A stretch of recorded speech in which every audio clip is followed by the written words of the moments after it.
know it's true. Baby, what it do? Do for me and I'ma do for you. No doubt about it. Boosie, I'm a Midwest king, looking for myself a queen. Ready to chase a dream with a dope self-esteem. You find it in all I know, and that's for real. You get to shaking that ass on the floor, and I see what's real. No disrespect, I just tell it like it is. Do you ever want some kids? What your ultimate goals? Maybe I can help with those. The Mo was broke when he made you a blessing. You looking like a whole buffet, and I need some seconds. You say you had promiscuous ways, that was back in the day. I'll be alive, I say I did it. That shit was a phase. So baby, take this journey with me.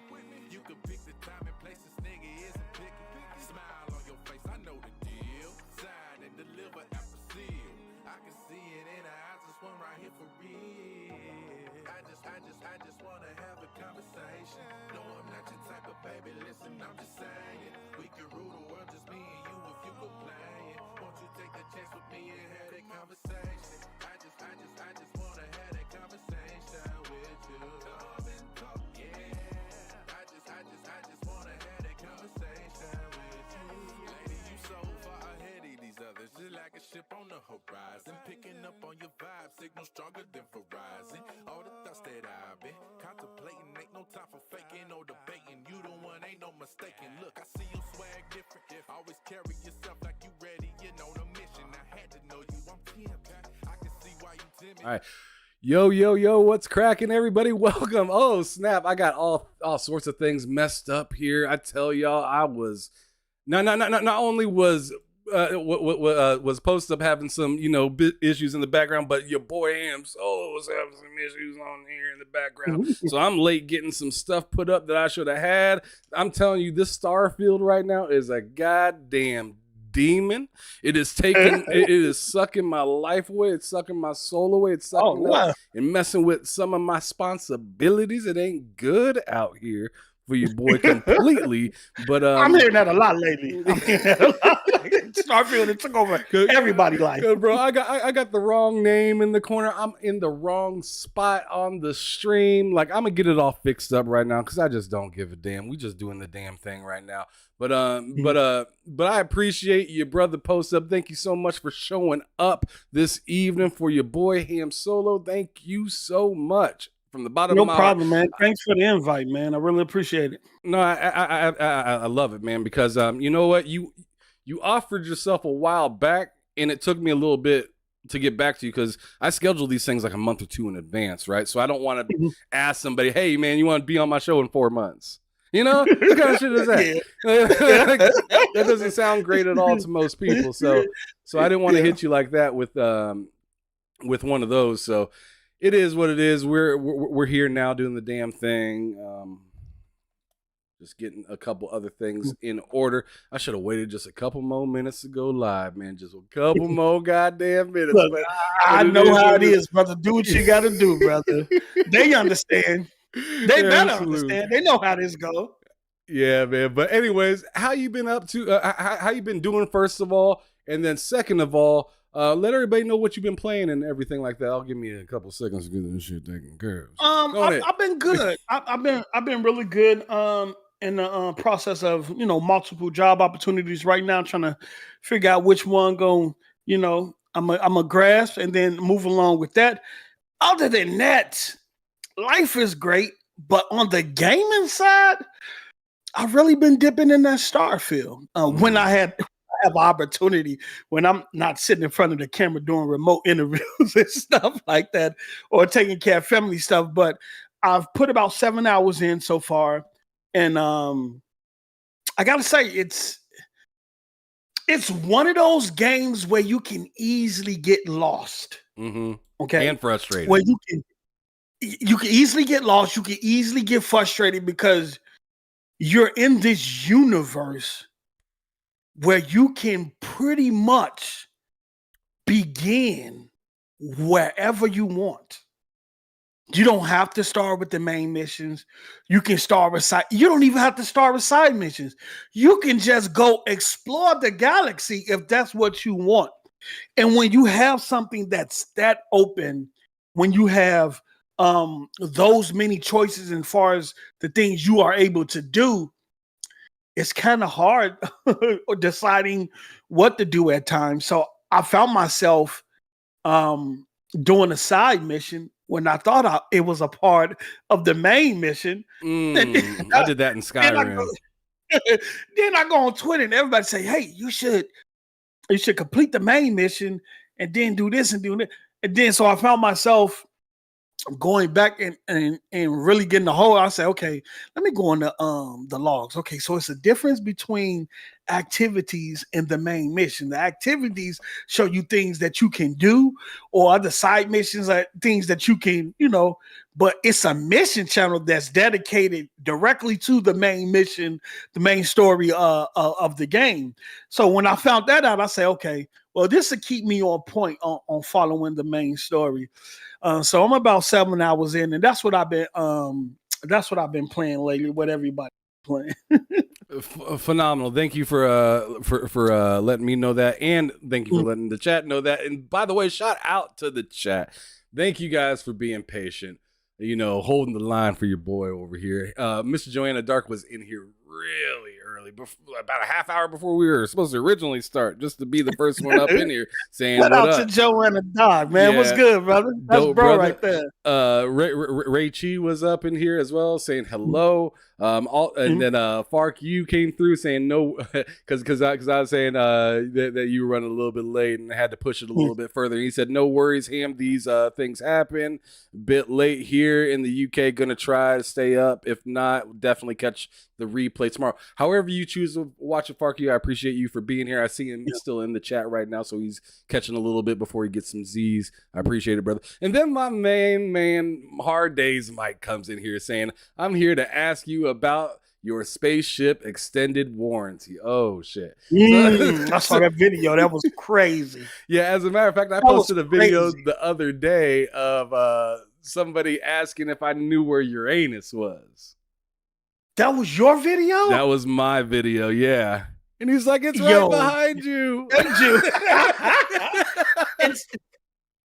Look, man, Starfield is just incredible. It's just incredible, man.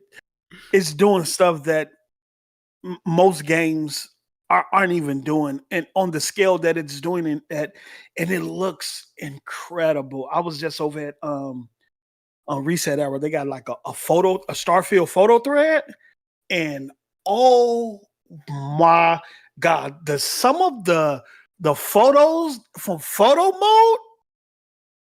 If anybody say this game doesn't look, man, you can pick, you can prod, you can zoom in on faces, you could do all you want. Look, you got some highs and lows, but I'm telling you, this game looks freaking incredible. It looks incredible. If you look at the history of Bethesda games, it's incredible that they got this one to look as good as they did. Sure, they got a big team over there, but they ain't never made anything to be this lifelike before. Yeah, on this scale too. On this scale too. And you look at I think people kind of pick and prod in terms of them keeping the creation engine or doing a new engine. Right. And you kind of understand the perspective that Todd is coming from when he's saying, look, it's certain things that this engine is capable of that we probably not get out of other engines. And if you look at tracking every individual item in the game, and how you can just grab something, drop something, and go back and it's there. I saw the video where the guy had a room full of potatoes. Potatoes look like just hundreds of thousands of potatoes sitting around. What other engine is doing that at this scale? With this look in terms of the graphics? I just don't see it. Yeah, I don't know. I haven't seen it yet, I feel like a lot of people are complaining but have nothing to really compare it to. And the one thing that they're trying to compare it to is a game that's nothing like it at all, that is Baldur's Gate. And I've been telling people, bro, that's like comparing Mass Effect to Persona. Like, what are we doing out here? Like, look, I think that was the initial. I think that was wrong with what was wrong with some of the reviews for the games, right? Right. I think people assumed when they heard about Starfield and they heard about space exploration, their initial perception of the game was Fallout in space or Skyrim in space.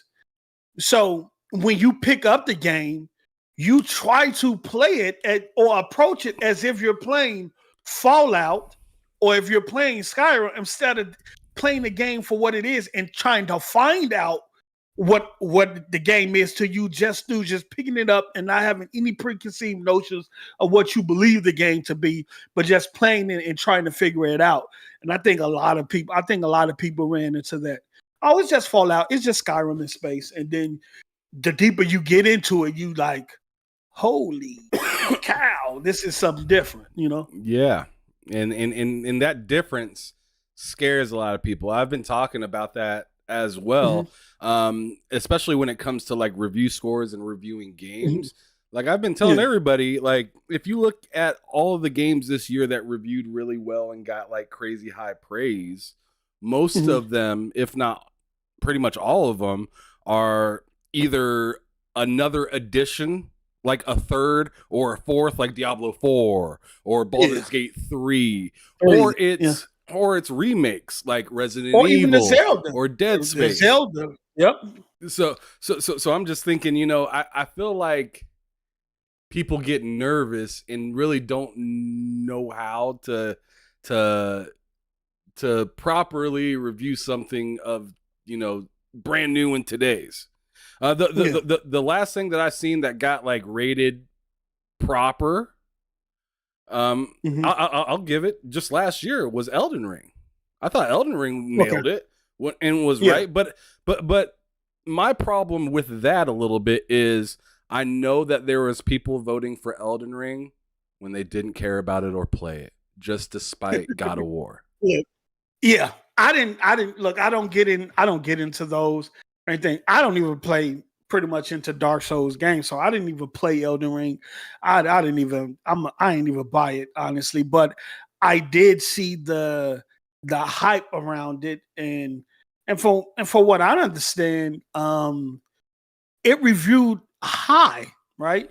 Even though it wasn't as graphically impressive as other games, the gameplay, right, and what they was doing in terms of the environment allowed it to score high. And then you go look at Starfield. And people try to, well, it doesn't look graphically impressive, so we should knock it. It's just crazy, man. And you pointed out a great thing. Majority of the games, the Resident Evil 2 or 3, the Diablo 4, the Baldur's Gate 3, those are iterations from other iterations of a game. And you got Starfield, which is something fresh and new that people are trying to go in and say, well, Fallout 4 did this, and Skyrim, this is not Fallout 4, and this is not Skyrim. This is Starfield. That's the issue. I read a lot of that. Well, Fallout 4 used to do this. Why they ain't do this like Fallout 4? And Skyrim used to do this. Bro, this is Starfield. You're coming here with the assumption that it's going to be this and it's going to be that.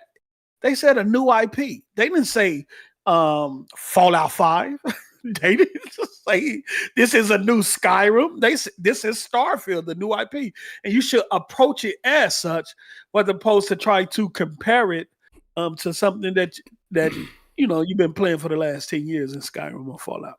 Nailed it. Absolutely. And one last thing before we get into the first piece of today's show is I've been telling people that Xbox tax is real. The Xbox tax is real. As many people as they're like, oh no, it ain't real. They just ain't they just ain't did enough yet. And I'm just like, no, stop it. The Xbox tax is real. The Xbox tax has been around ever since the very first console dropped. The tax has been there. And people are like, oh, well, I'm not sure. Like how do you prove that? And I'm just like, yo, like ever since they came out, they have to outdo PlayStation. They just can't just do good on their own. Like you don't take a Nintendo game and say, oh, thank you. Like in comparison to PlayStation and everything like that.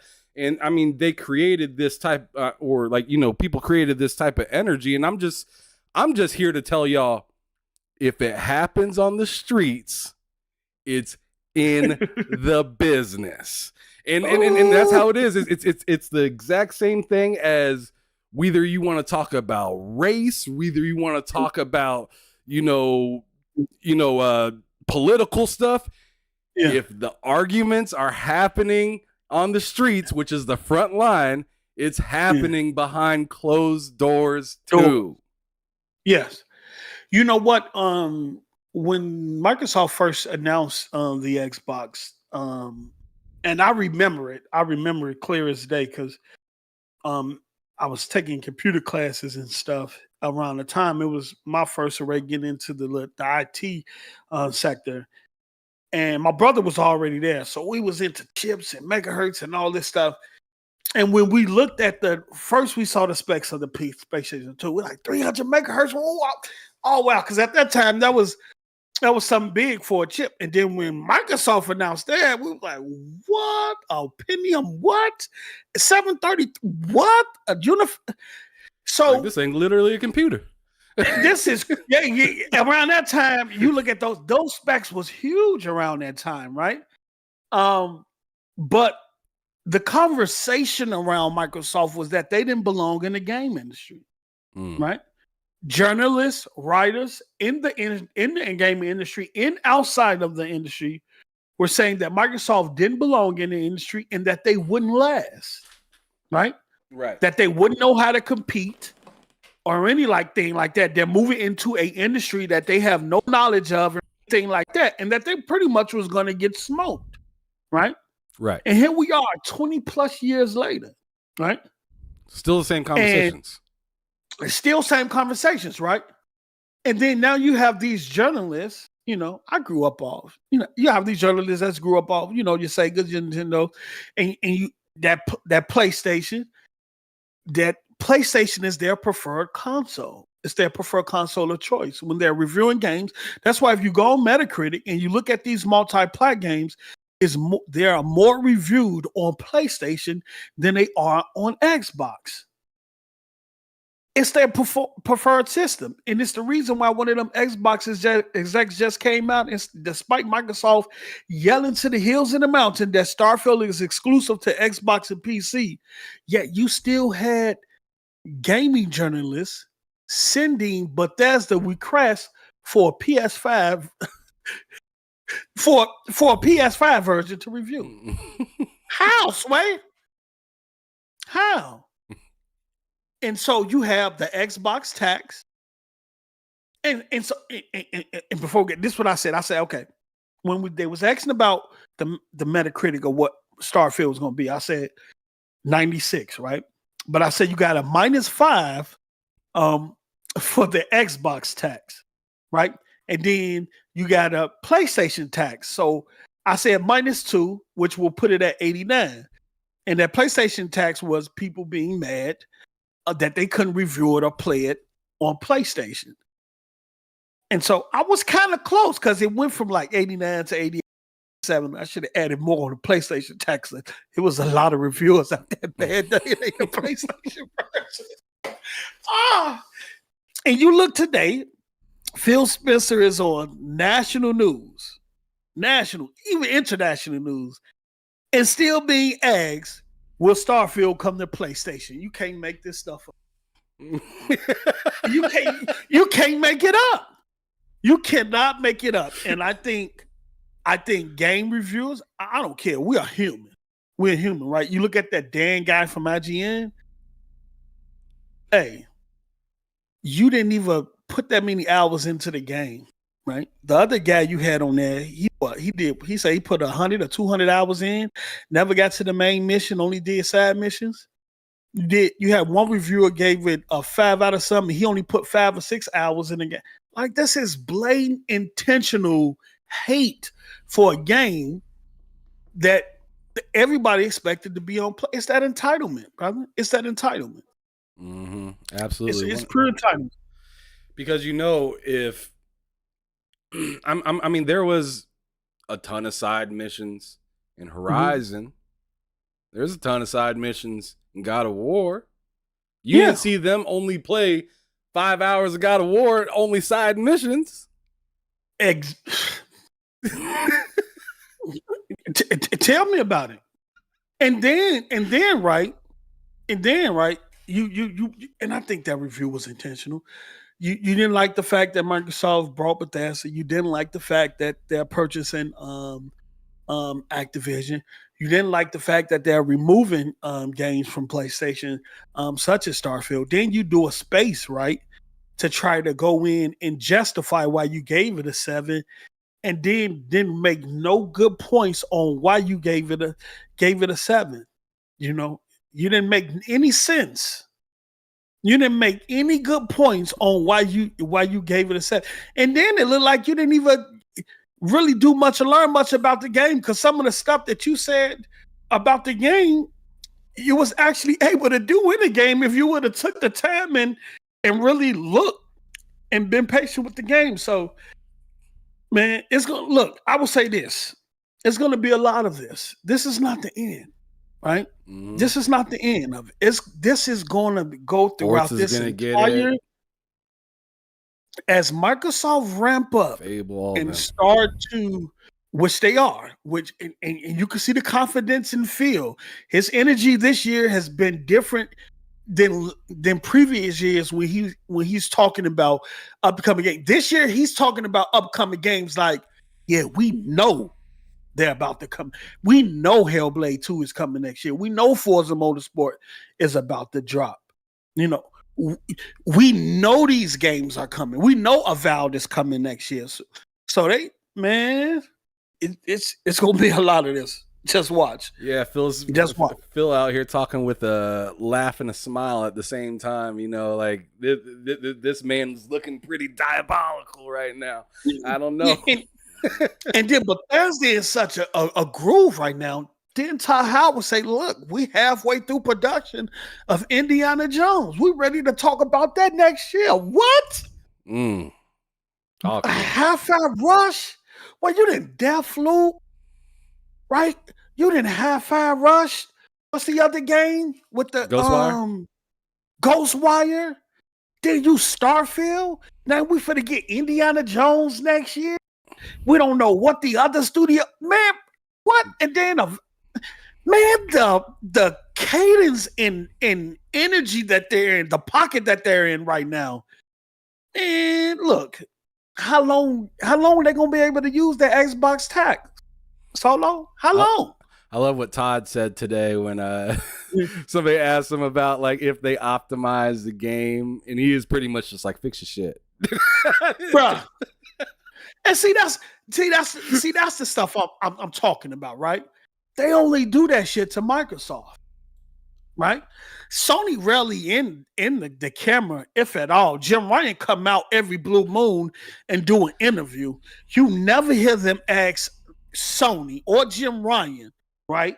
When they got access to Spider-Man, right? Spider-Man was a multi-plat, right? Insomniac wasn't even a first-party studio. You didn't even own the studio, right? Yet you chose to make Spider-Man exclusive. Spider-Man been multi-plat for generations, right? You chose to make him exclusive, and nobody said shit. Ain't nobody said nothing. Till this day, nobody questioned Sony. Why did they take a game that's been even with Street Fighter V? Nobody questioned why Street Fighter V was exclusive to the PlayStation 4. Nobody questioned why Sony took a multi-plat in Spider-Man, which was one of Marvel's biggest IPs, and made it exclusive to PlayStation. But yet, every time Phil Spencer get in an interview or in front of a camera, the first thing is Starfield coming to PlayStation. Will we ever see some of these Bethesda games coming to any other system, which is code word for PlayStation? What are we doing here? What are we doing? You never see it, and you're never gonna see it, right? Because we know that's their preferred console of choice, low key. You know what I'm saying? And they don't question that, but you want to question. You know what? Yeah, but my bad. I get like that sometimes. You feel me? Because it's crazy. Am I lying though? No, not at all. I mean, look at the press.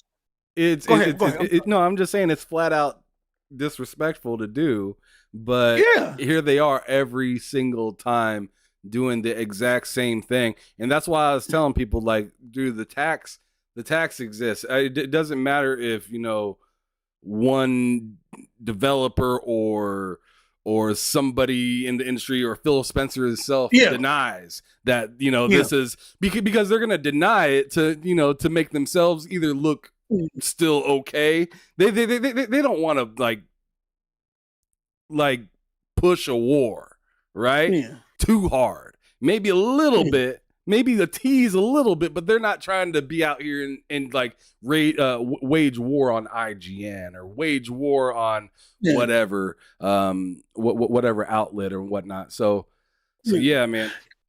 Let's leave that right there now and actually get into the actual show.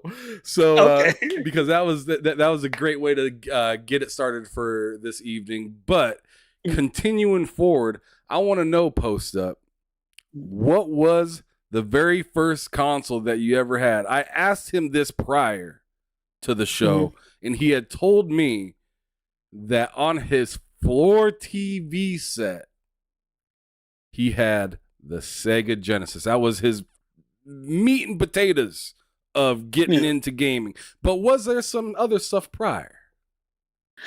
Yeah. So I grew up less fortunate than others. I'm straight out the gate, right?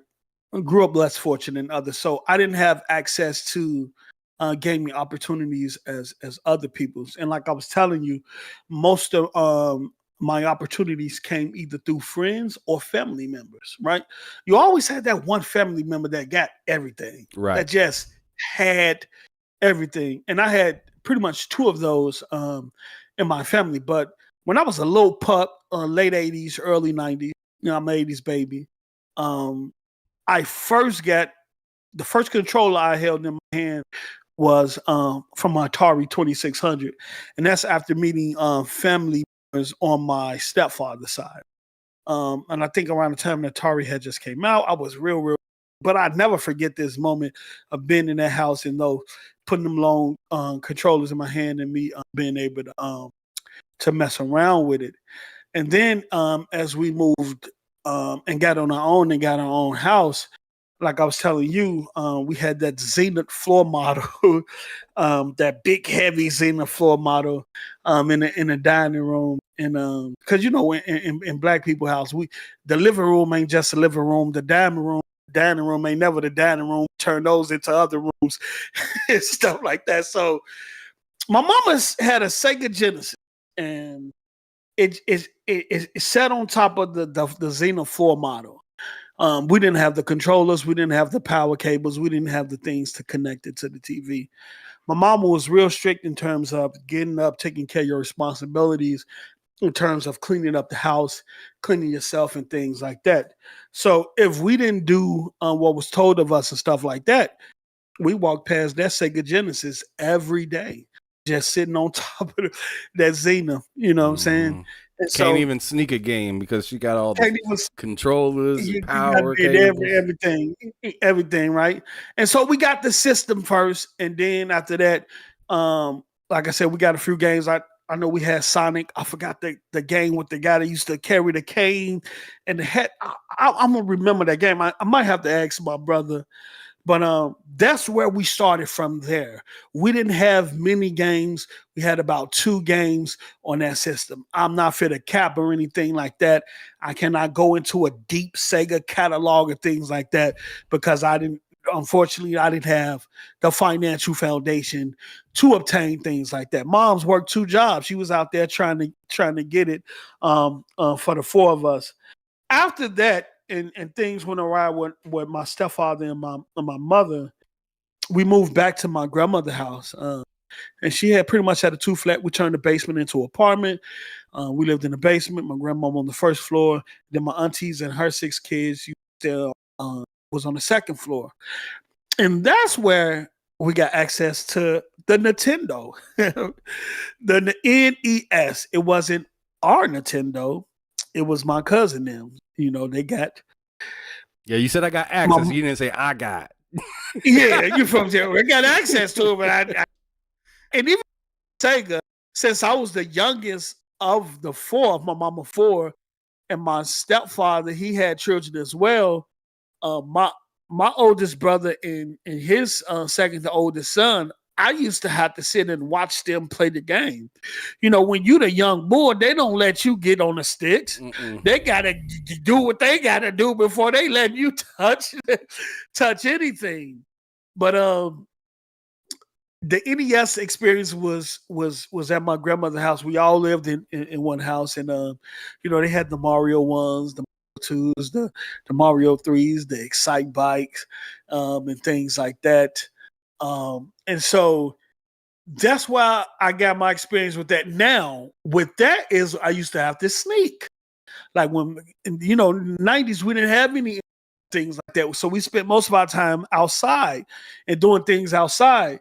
So, you know, me and my cousin will sneak upstairs and go in the back room, blow the cartridge, wiggle it, you know, slide it in and play Mario or Mario 3 or Excite Bike or whatever we could for the time that we could. And the things that we was big on was Mario 1. We had World Series Baseball because, you know, that's a game they used to compete in all the time. World Series Baseball, which back then was a very fire. That game was hot. It was a very, man. That game sold so well they ended up putting it on handhelds as well for the Sega Game Gear and stuff like that. Yeah, yes. And so I always remember one time where we went upstairs. It was me and my cousins and them, and we snuck the Nintendo, the NES downstairs, because now the flow model that was at our previous house is now in the front room of my grandmother's house, right? Okay. And then the room next to the front room, which supposed to be like a living room, my grandmother turned into her bedroom, right? So when you come in the door, you come in, you got the living room, the front room, and then you go right in and you walking past her bed, her chair, and her TV to the dining room, to the kitchen. But one morning she was asleep, and we hooked that NES up on that flow model. And I'm telling you, it was about 7 to 8 of us, right? And we put that World Series Baseball in. We whispered because we know Granny sleep, right? But you know, when you playing a game and you getting home runs and you're stealing bases and you're scoring, it's hard for you to contain yourself. Yeah. So we like, be quiet. And she'll wake up. Now tell y'all about making all that noise. I'm gonna make y'all turn that game off. Y'all keep making all that noise. I'm trying to sleep. Oh, she said that about 3 or 4 times. Oh, after the 5th time, she did not say go upstairs. Go upstairs. I ain't gonna tell y'all again.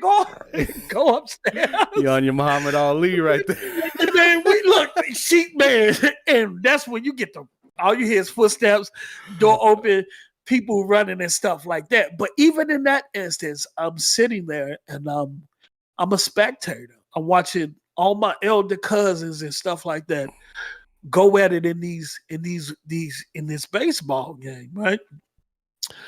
And so that's where I had access, but not access. You know, you had to sneak and get your time in when you can. But you know, if your older brothers, of your older cousins was there playing, most of the time you're sitting on the sideline spectating. Now, where I really got access was the arcades, right? In the 90s, the arcades, right? That's why I first seen Mortal Kombat. That's why I first experienced Killer Instinct, one of the loudest arcade cabinets in the game room. The first time I seen Street Fighter, played Street Fighter. The first time I seen Tekken in the cabinet. The Teenage Mutant Ninja Turtles, all 4 control sticks. Yeah, they had the color coordinated too. And so that's where the gaming experience really took off. We had 2 spots at that time on the South Side, because majority of the big extravagant arcades, they was up north. And if you from Chicago, you know, up north, that's pretty much where, you know, the rich people, you know, the rich communities and stuff like that. And so we had this spot that sat between Forestville, Vincennes, and St. Lawrence. And it was an old guy. We called him Uncle Johnny's. Now, thinking back to Uncle Johnny, I never realized what type of storage. I don't even know what Uncle Johnny sold to this day. I don't know sketchy. what Uncle Johnny. Uncle Johnny had all types of stuff in that store. I don't know what it was for. All I know is that me, him, my cousins, and my friends, we used to that cabinet, walk didn't to he? we used to walk to Uncle Johnny's, and Uncle Johnny's had a room in the back. He had about 4 or 5 cabinets in the back, and that's where we played Street Fighter. That's where we played Pac-Man. That's where we played SNK games, right? And that was the summer for us, right? And whatever cabinets Johnny didn't have, we would walk up the street to the corner of Vincennes, 47th and Vincennes, because it was a restaurant called House of Subs, right? Back then, you go get you a piece of puffin fries, about $2 or $3, and be good with a pop, right? And House of Subs had about maybe 3 or 4 cabinets in there. I knew Uncle Johnny had more, but House of Sub had cabinets that Uncle Johnny's didn't have, and it had a lot of the SNK stuff and things like that.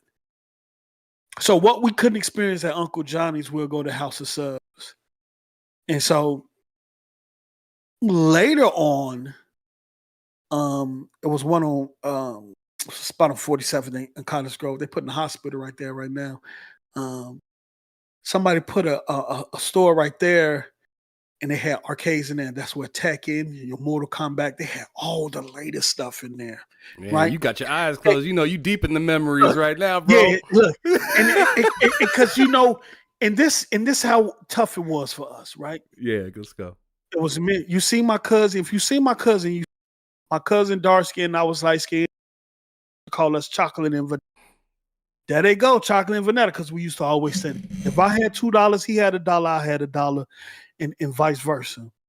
Back in the 90s, though, even when we didn't have money, we used to go into the arcades, right? Even at the insert coin screen and stuff like that, we used to pretend like we was playing the game, like we put a quarter in. And sometimes you even went in those arcades and somebody left a quarter in there. You hit the start button, that game there's started. still credit left. And it was a credit left, and you like, oh, wow. You know what I'm saying? Those was the experiences back in the day. And then we got a little hip, right? We got a little hip, right? So what we did, I don't know if everybody done this, you know what I'm saying? I'm not putting myself out. I'm not saying I did. I'm just gonna put this out here. Okay. So we found out about these things called slugs, right? And a slug is where you go to the store and you ask for $1 worth of nickels, right? And you have 1 quarter, right? You take that, you have your hammer, you go in the alley somewhere where you can't be seen, and you smash the nickel to the size of a quarter.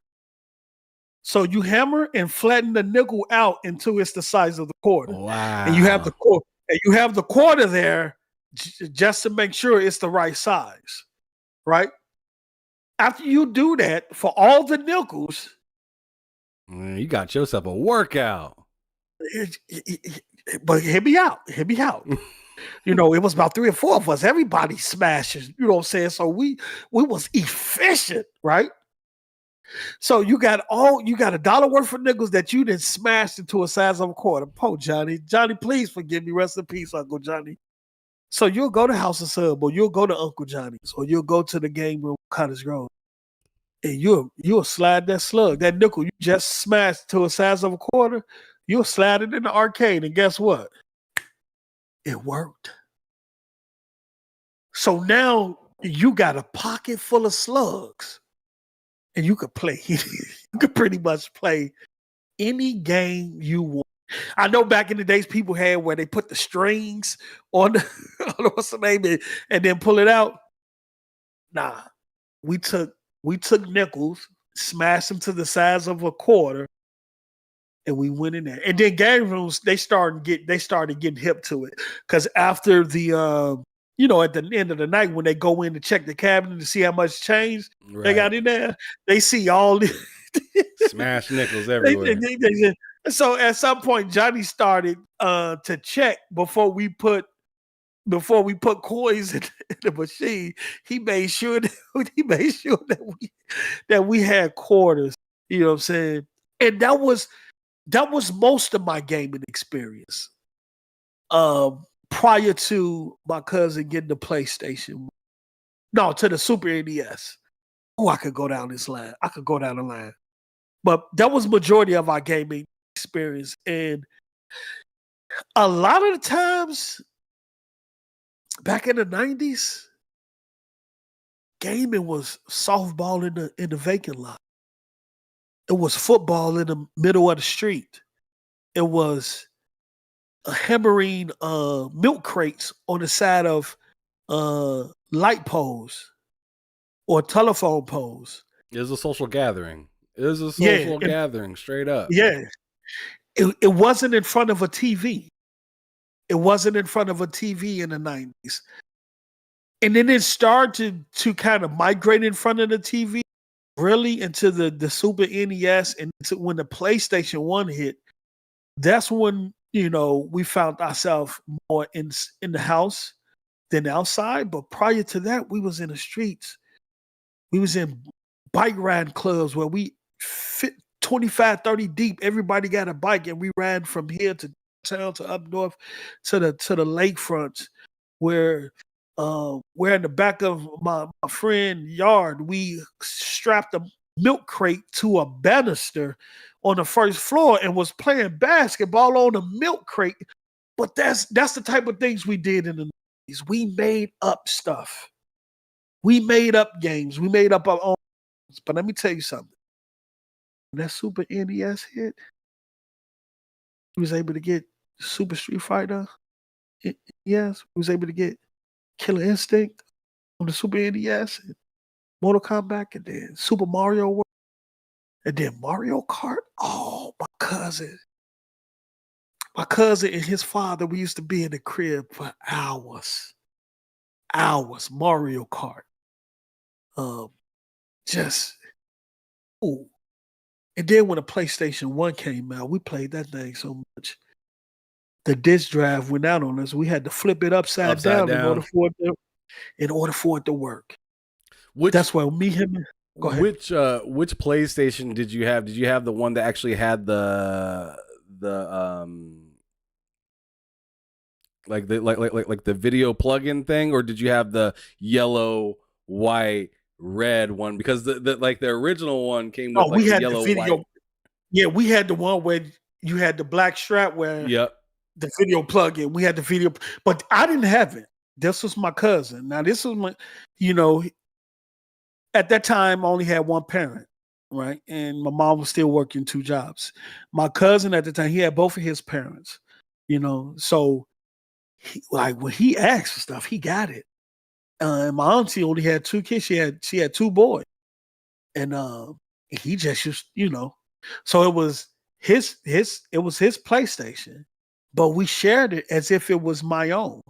You know what I'm saying? He shared it as if it was my own. It got to a point where we used to get summer jobs. I remember my mother's friend Karen. My mother got us a job with her friend Karen on multiple buildings. And what we did was we would go clean up her buildings, her basement, her front yard, backyard, rake the yards, cut the grass, do whatever she asked us. We'll make about $75, $80 a day doing that. Then we would go downtown to Toys R Us, put $25, because back then games was $50. Games were $49.99. So we'll put 25 and 25 together. We'll buy a game and we'll go. And even though I didn't have a system, I shared the system with him. We shared our play experience together. So we'll go half and half on it. And then we'll go back to his crib with me, him, and his father, and we'll just sit in the front room. We'll just play all night, And then my other cousin, who we call Pug, now this was gaming guru back in the day. Let me tell you something. Any piece of gaming hardware you name, this brother had. From You had a 3DO? handhelds, man, Pug had everything. Right? When we went to his house, we found out how much gaming experience we lacked because he used to put us up on all types of games. He had the gaming gears, he had the attachment, he had the CD everything. and the 32X. He had everything. Anything new that came out, he had it. Right? So we'll go over his crib, find out what's hot, what's good to play. He'll let us know. And then when we'll go do our day's work at Karen House, when we go downtown, we'll know what to buy or what to check out. And that's how it was. And that's how it was. And then when the PlayStation 2 came out, that was the Madden era for me. That was back when I was, amongst the clouds. I was young and I was amongst the clouds back then. If you get my drift. Yeah. So me, my cousin, and my cousin boyfriend at the time, we will, go out, make our runs, get in the crib, and turn Madden on the PlayStation 2, and we'll be amongst the clouds from probably the morning until the next day. We was playing Madden that much on the PlayStation 2. We was playing Madden that much. Oh yeah, I remember those times like so after like Game Breaker and like Game Day games were out, like Madden really started to pick up some steam, and Madden was in tandem with NCAA football.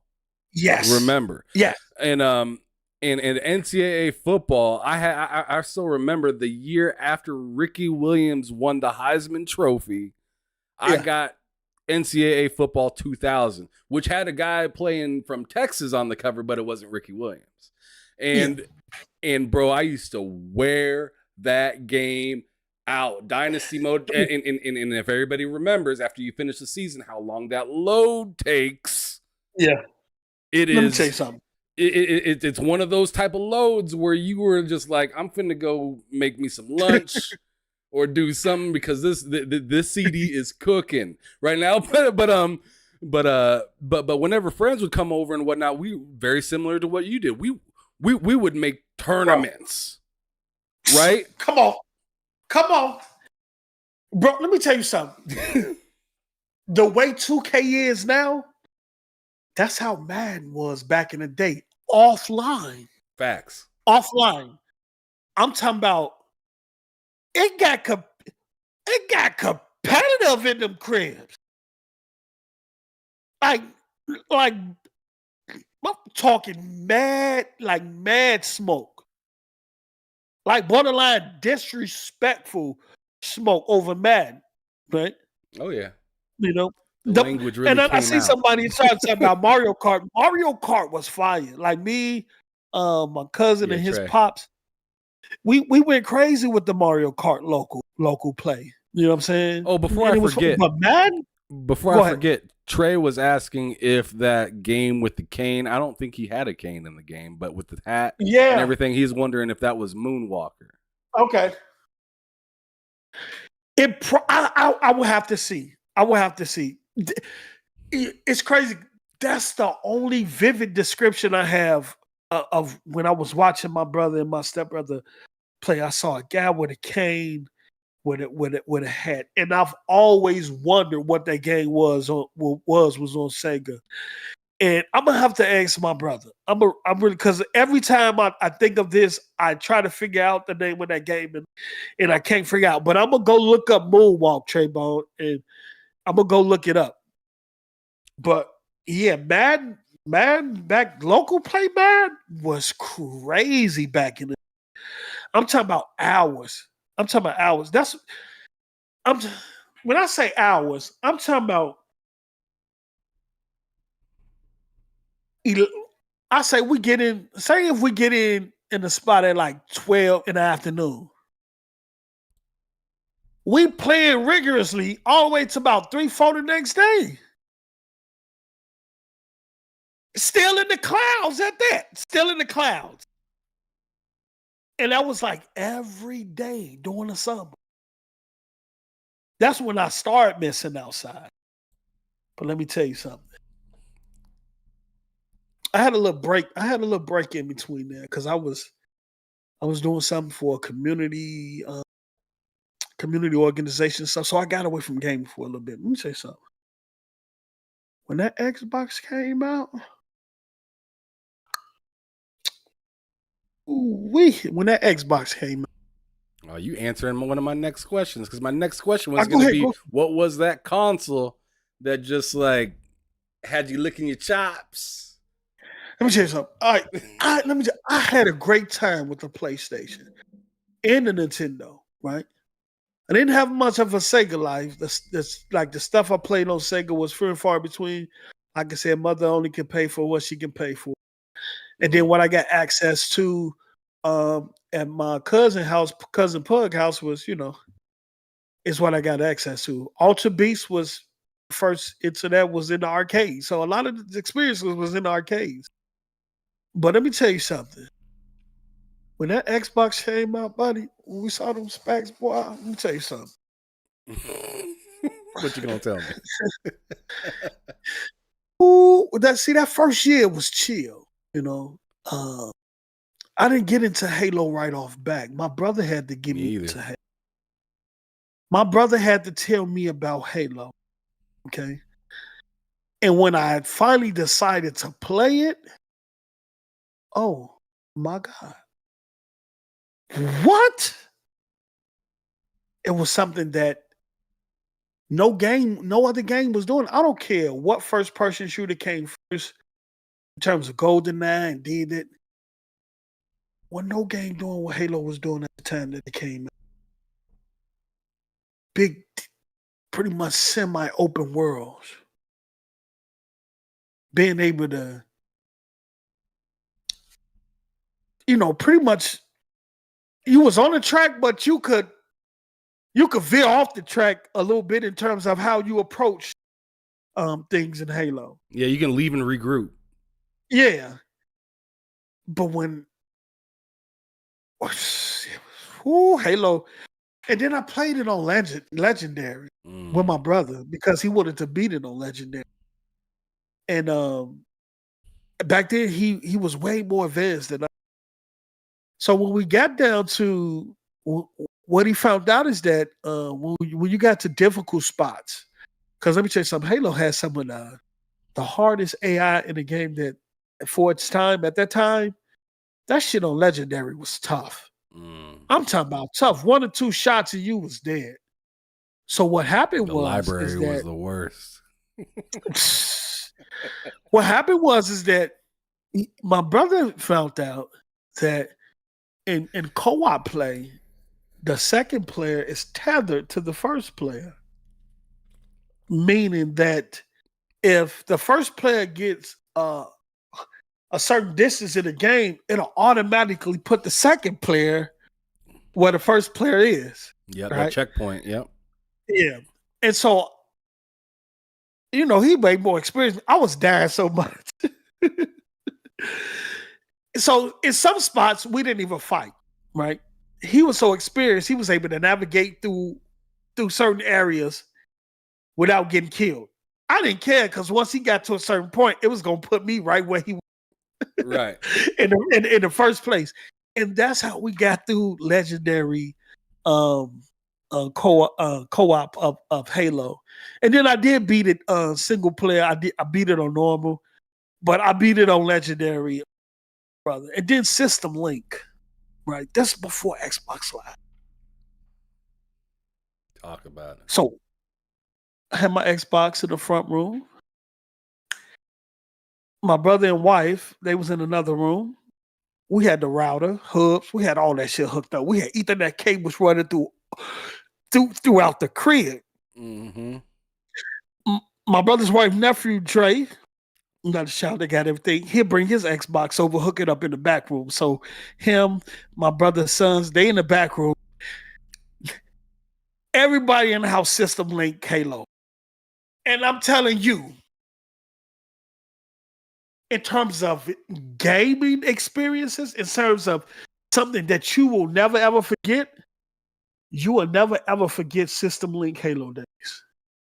I don't care if you was in the house with family members or if you was at a college in a dorm room with some.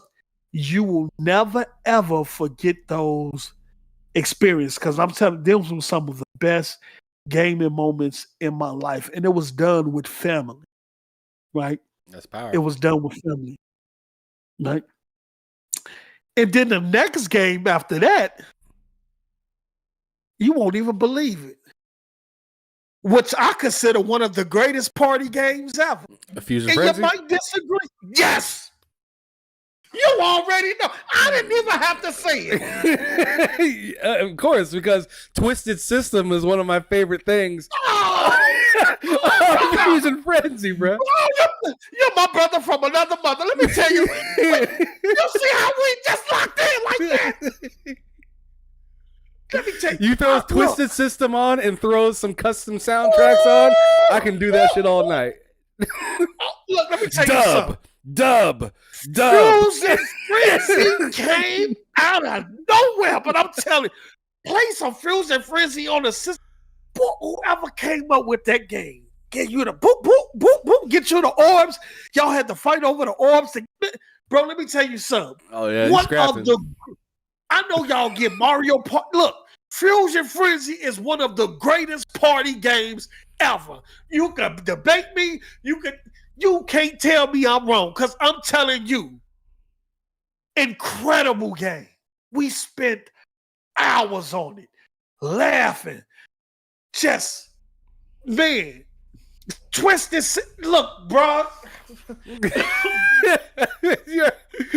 Bro, jump, duck, jump. And look, this shit got fast. Sometimes we're booted up just to play Twisted System alone. No other map, to see who can go the longest. It was just that addictive, bro. I wish, because I know they came out with a 2, but 2 didn't have what the first one had. Okay, but right, look, no, because I'm gonna say that. I'm gonna say that for later. But I'm just gonna say this. If you never play Fusion Frenzy, man, I can only wish that you experience the times we had with Fusion Frenzy.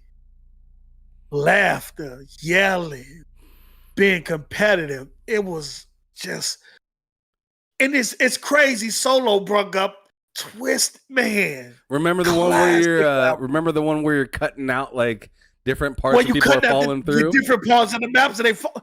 Yes. Even the one with the lasers. The gladiator one. The trailing the lasers, or even the one with the balls. Yeah. With the balls, you got to push them off the. Incredible. Whoever thought of that game, I think they was just in a happy place, because you felt happy experiencing just playing it, man. And I'm telling you this, that game on System Link was incredible. Now, when Xbox Live got announced, my life was gone. I didn't care about anything else but gaming and live. My first game on Xbox Live was NBA 2K. Let me tell you something. I was still in the clouds. I was in the clouds. Let me tell you something. I'll go to, let me tell you, that I go to the projects on State Street. Whoop-de-whoop. Spin back, go to the store. Whoop-de-whoop. You know what I'm saying? Go in the front room, sit down on that couch, load up that Xbox, put that headset on, pop in 2K. You had the custom music you could play in the background with the Xbox. I had the music I was recording at that time on there, so I'll be sitting there listening to myself in the squad as we and playing online. And you hear and the first thing you hear is, "Hello, can you hear me?" Yeah, I can hear you. And then you like, the first thing they say is, "Damn, you can actually hear me. This is cold. Where you from?" Right. "Oh, I'm from Chicago." "I'm from New York." "Wow, we talking like this? This is crazy, right?" I met so many people. I was meeting cats I in met England. everywhere. Middle of the Everywhere. night. Let me tell you something. Xbox Live, in terms of building relationships, I don't think people understand how important Live was to building community and friendship for people in other places that you probably at that time never thought you would be able to talk to or experience. I'm talking about people from all over the world, people from all different walks of life. And I still have some of these people on my friends list. And Live was that back in the day. It was that. Now when Halo 2, I could go on for hours. Let me tell you something. Halo 2, You're muted. I'm muted. Oh, you were for a second. Halo 2 and Gears of War on 360, like Halo 2 took over my life. Well, Gear. Oh yeah. Okay. Gears came on 360, but I was in a clan. I was in a clan on Halo 2. That's when Halo 2. I think Halo was it Halo 2 or Halo 3 that introduced clans. But I was in a clan on one of them, and I think it was Halo 2 where they introduced clan. And man, I could just go on for hours, man. I will say this. I was less fortunate growing up, but through friends and family members, I was able to, uh, experience a gaming culture either through them or through the arcades. It was what it was, but it was some of the best highlights. I'm forgetting a lot of stuff right now. Let me tell you something. Those are between that and then being outside, playing hide and go seek, catch a girl, freak a girl with the neighborhood 500. girls on the family, hopscotch, watching females do double dutch in the middle of the street, softball game. Like between those are some of the greatest moments of my life prior to the internet age. Because prior to the internet age, you was either forced to be in a room with 3, 4, 5, 6 other of your friends and family members, sometimes doing that, and or you and your friends traveled to a neighborhood that y'all wasn't supposed to be in order to play an arcade because a specific store had a specific cabinet that y'all wanted to play. Or it was just going to the stores with no money in your pocket. And like you said, you found one of them cabinets that somebody like credit in. Or the guys that you usually see at the arcade be like, here go 50 cents. Y'all play y'all a couple of games. Those was the days. But when the internet age came, it was over. It was over. It was no more of that camaraderie. It was I'm at my house, you at your crib in another state, and we're gaming through the internet. So yeah. No doubt. Well, let's hit some of the more recent things. So I want to hear what your thoughts were for the Xbox One generation and the PS4 generation. What were your thoughts? Where were you at? What were you leaning on harder during that generation? And the Nintendo. Let's not forget about that as well. Look, I won with the Wii. I won with the Wii. When Xbox came out, it was a wrap for other systems for me. Oh snap! I'm just gonna be honest. It was a wrap for other. It was the same for me, bro. I missed the PS3 and PS4 generation. Yeah, like I didn't have a PS3. My sister, her son had a PS3. I set it up for him. That's about it. But I didn't have a PS3.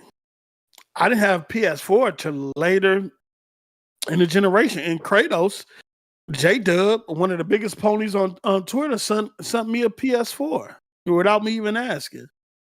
and I rarely played that. Salute to him though. but the Xbox One generation, I wish Microsoft would have stuck to their initial plan and that always online box that everybody cried about. I just wish they would have stuck to it. Why is that? Because in that generation, if they would have stuck to the idea that they had with the always online and was trying to do,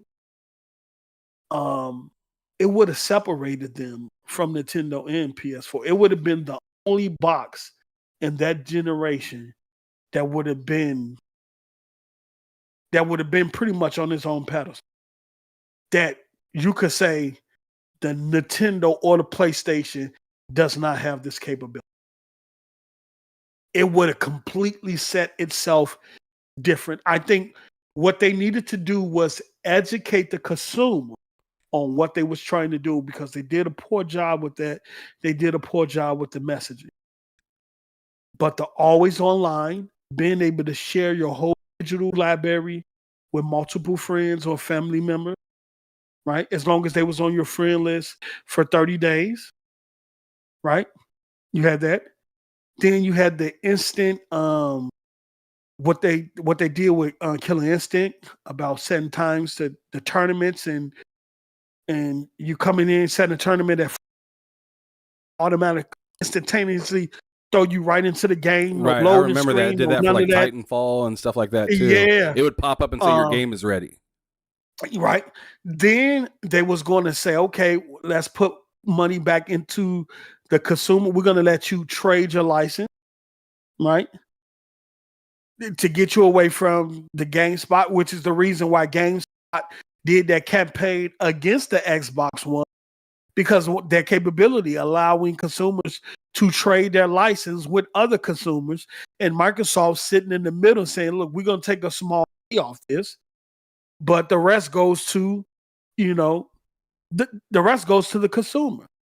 And then it was so much other stuff. I just think they should have did like Sony did when they was questioning about Last of Us 2, right? And the developer came out and said, this is games for adults made by adults. And they stood by their guns. I think Microsoft should have, even through the bad messaging, say, look, they'll get it. At some point, they'll get it. Because one thing I realized with gamers is they don't know what they wanted to is right in front of them. Even if they don't understand it, until they get it in their head, until it's something that they can put in front of them where they can go through it and process it themselves and say, I get it now. I think Microsoft should have allowed that to happen, because they was maybe they was ahead of the industry at the time. And I didn't understand because our phones was always on. Right? Right. People can't, our phones is always online. If you're using Hey Google, or if you have Hey Google or Hey Siri's on, that means your mic is always live. Recording is always listening, because it's waiting for you to say Hey Google or Hey Siri. Yeah, your camera and they remove the ability for you to remove battery from your phone, so your phone is always on. It's just in a low power state. That's why it's able to boot up so quick. And we complained about these things on a console, but we had these in our everyday life. Mm-hmm. And then they went as far as, well, what about people on the submarine? What? What are we doing? Solo, what are we doing here? Well, what about the army and the people on the submarine? Bro, the people on the submarine, the least of their worries, you know how far below the water you know what? They had the nerve to talk about people on submarines. Then we got, well, what about people in rural areas who don't have? These was the type of campaigns and things that, what about the Army and the Navy? Connect is always watching and this and that. every camera you got on the internet on your computer is always watching. Somebody always watching or listening. Man, I remember when I was a little kid, my Windows 98 computer, I had one of those little shitty ass webcams for it, right? Yeah. I had this crazy little microphone that looked like I was on The Price is Right. Mm-hmm. And I just remember somebody hacking into my computer and turning on my camera. Oh yeah. And I was just like, yo. Like I have never pulled out a plug out of my computer faster. Yeah. Than when that happened. That freaked me out. That's why this webcam I got a door on.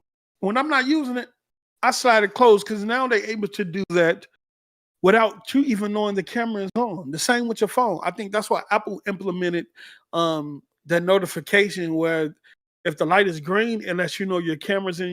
If it's orange, it lets you know your mic is in use. I have one of those apps on my Samsung as well. Like it'll turn yellow right next to my camera if there's something happening with my camera. Yeah, but everybody was complaining about this, and it's that and this was back in the forum days, really, the forum days and stuff like that. Social media was big, but it wasn't where it is now. But people was coming up with all types of stuff to kind of push back on this always on. The console had to do a 24-hour check-in, right? And Microsoft was saying, hey, if you don't have a internet connection, you can use your cell phone, right? We'll be able to allow you to connect to your cell phone just for that few seconds to do that check-in, and then after that, you're good to go. For that one check-in, you're good to go. People start complaining about that, and it's crazy because I had a friend who used to play Xbox Live on his cell phone internet. No broadband, no none of that. NBA 2K off his cell phone with his Xbox. Right? And all Microsoft was saying, look, we just need to check in. Because what's happening here is that we're allowing you to fully install these games on your system and play them from the hard drive. Right? If we don't allow this check-in, it'll be another Dreamcast situation. Right? You have all these free games, all these games downloaded to your system for free without having, no license check-in and none of that. It was just one little check-in, and people got complained about that. I just wanted to see what that Xbox One would have turned out to be. I just wanted to see I actually wanted to see the ideas they had come to fruition. Mm-hmm. Right? And I missed the era in terms of it was so many things they walked back there. Then we had the ability to play games and watch TV all the time. They walked, man, that one hurt when they walked back that one. That one hurt. Because I was Mr. Monday Night Football while I'm playing like Titanfall, or you use that second HDMI port and plug in your computer, have a movie going on the side while you or TV shows like I'd have the Wayans brothers going on the side of the screen while I'm playing like Madden 25 or something. Bro, you on a system, right? You're online, you're playing with the guys. You got music playing, custom music playing. I'm either watching the Bears, the Bulls, the Cubs, the White Sox. You got that in one corner, and you just all this at the same damn time. I loved it. And they walked it back, man. And then what Sony do? Oh, man. But the Xbox One era for me, it started off strong. and then it kind of went downhill from there. And we know why. We understand. We know now why it went downhill at some. We know why games stopped being as frequent as they did. We know why studios stopped getting purchased. We know why for a long stretch that it was Halo, Gears, and Forza. And actually, I was told that even through the what's that game everybody always bring up with the dragon? I can't even. Oh, the one Platinum was supposed to make? Yeah, yeah. Man, I can't remember the name of the game off the top of my damn Mm, head. I know I somebody in can't the chat. remember. Somebody in the chat's I gonna know say someone it. in the chat gonna say it, but when that game got canceled, in the fallout from that, I had heard the actual story. Well, not the actual story of why it got canceled, but I heard a story of the reason around it, right? And I heard that that during that time, that Scalebound, yeah, thanks, Scalebound. Yep. I had heard at the time that Scalebound just took front lines, right? It was Yes, it all through did. the media, and I think that was good for Microsoft. And the reason why I think it was good for Microsoft because it took attention off the other games that got canceled that people don't even know about. And from what was told to me around that time, that if people knew how many games, first party games that was in development that got canceled, Scalebound would have been the least of our problems. That's how many first party games I heard got canceled along with Scalebound. Scalebound was just front show. That's all people talked about. But I was told at the time that it was an abundance of first party games that was canceled around that time. And I think it was a lot of negative news for Microsoft and Scalebound, but I think they dodged the bullet because the community never found out that Scalebound wasn't the only game that got canceled. And then they didn't find out the total number of how many games got canceled because the Xbox community probably would have been in the uproar if they would have knew how many party games got canceled. Like we were supposed to see Sekiro 2. You had what was the other game? With old girl where you had the girl as a character that you was able to turn into. I think it was a rare game. I can't think of none of these games, but I was told it was a lot. I told it was a lot, in that if people knew how many games got canceled at that time, then they would have been less concerned about Scalebound and more concerned about the amount of first party titles that was cut. But I think that was a era where Microsoft was able to learn from, to understand Sony and how in their approach and how dominant and how they was trying to force Microsoft out of the industry, how they was trying to use their market share to dry up content on Xbox. PlayStation was already outselling the Xbox One. For every 8 PlayStation consoles that was sold, Microsoft was selling 1 Xbox. So they had third party on their side. And you knew that by the lack of JRPGs that stopped coming to the system. You knew that about fighting games that stopped coming to the system. And then Sony tried to put a nail in the coffin by making Street Fighter 5 exclusive to PlayStation 4, which they did. And that was pretty much saying, look, if Street Fighter 5 is saying, if one of the biggest fighters in the industry saying they don't need the Xbox One, what do that tell other developers that's making fighting games? We don't need them either. You know what I'm saying? So I think that's what Sony did with that Street Fighter 5 deal. And so all type of third party content dried up on the Xbox. And I think at that time, it was that time where Phil was trying to, convince Satya, that Xbox is a viable part of Microsoft.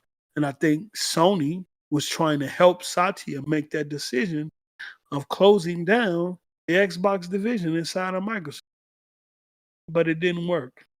No, it sure didn't.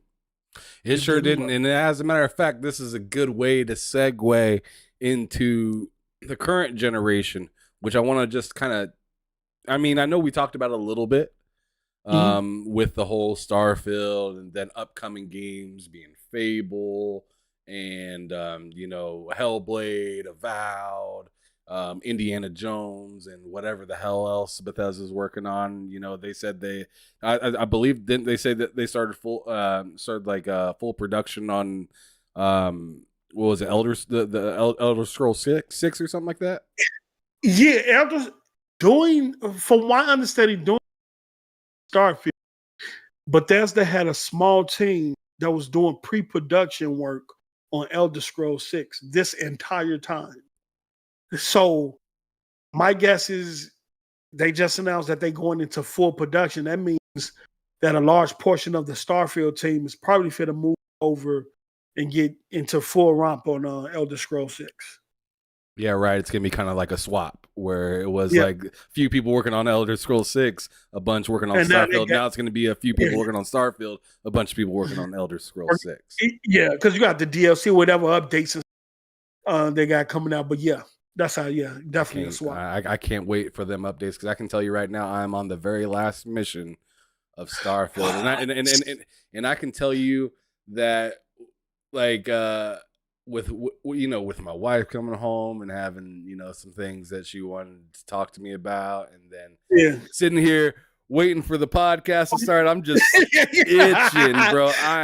My fingers. I know you was like, are you ready now or later? Because I don't want to keep looking at this black screen. I said, hey, no, I'm ready now. I know that. This boy don't pull up. I'm gonna boot this Starfield. Yeah, exactly. That's exactly what I was thinking too. I was like, if he hits me with the, I need another 30 minutes, it's over. I'm gonna beat this. My bad, man. My lady, man. She always at the last minute. 30 minutes before we about to go live, she come pick me up for the hair salon. Then they sit in that chair for 5, 6, 7 hours, ain't ate none. So when I go get it, I'm hungry. I need something to eat. I haven't eaten. Then it's, my mom, I got it. Oh, it's just, you know what I'm talking about, man. No, 100%. Because like I said, I had to deal with some of that too, and the last second, hey, I got a quick question, or I mean, I'm surprised it didn't happen today when I was sitting in the room. Usually right before I go on stream, there's a knock at the door. I need something real quick from you. And I'm just like, come on now. You didn't need anything from me for the last 10 hours. She ain't not going to know. She just yelled like, my mom's house. Okay, go. That lets me know. Bye. I got the house. It's quiet and I'm not be disturbed. All right. So this last one, this last piece for this subject, I want to know like your thoughts on PlayStation, specifically this PlayStation versus Xbox this generation, how you kind of are putting it together mentally for yourself, like not talking for anybody else, any other fans out there, like if you were to be objective and just say, this has this has that, this doesn't have that, but this doesn't have that, like where's your head at with all of the stuff that's been going on? Oh man, I look at this. You know what? The generation didn't start out like, right? I thought Microsoft really was going to come out the box swinging. Came out and figured out that, hey, Phil Spencer was open saying, look, 2 years into this generation, you're not going to have any first-party exclusives, right? Then we had the issue with Halo 5 and the things like that, how that was received and stuff like that. So, but now I see Microsoft in this group, right? I see them being the most competitive since the 360 era, and they're doing it in a surprising way. PlayStation is doing what I always thought they would. I will say about 4 or 5 years ago, I was on a podcast with Next Gen Moss, J Dub from Twitter, Porter Rock, even Baron, who's the Nintendo fan. And we was having a conversation about what the industry will be in the next 5 or 10 years. And Z gave me an opportunity. He gave me, and everything that's pretty much going on right now, I spoke of back then in terms of consolidation, in terms of Microsoft, Sony, and Nintendo starting to acquire game companies as well as publishers as they start to defend pretty much their turf in terms of outside people from outside the industry coming in, trying to get a piece of which is now the biggest entertainment industry in the world. Right. And back then I stated that Microsoft, and they still like this, Microsoft is more up with their customers in terms of the direction that they're going. Even if we might not like it, look, this is what it is. Sony, they're not the same way. Sony will leave their customers, string them along until the last minute. And what I said back then, 3 or 4 years ago, that at some point Sony is going to go in the same direction as Microsoft is going, because the industry is going to force it, right?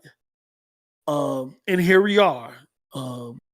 PlayStation is building a PC ecosystem, right? They brought a PC type developer to help with that support of getting their first party games over to PC, but also helping them in the API sector to get them to the point where they can build their games across PlayStation, PC, and cloud at the same time, like Microsoft. Microsoft build one game, right? And it applies across Xbox, previous Xbox, PC, and cloud. Sony, in terms of API infrastructure, they're not at that point. But that's why they brought that studio. I forgot the name of the studio. Nixxes. Nixxes is not only there to help them port games to PC.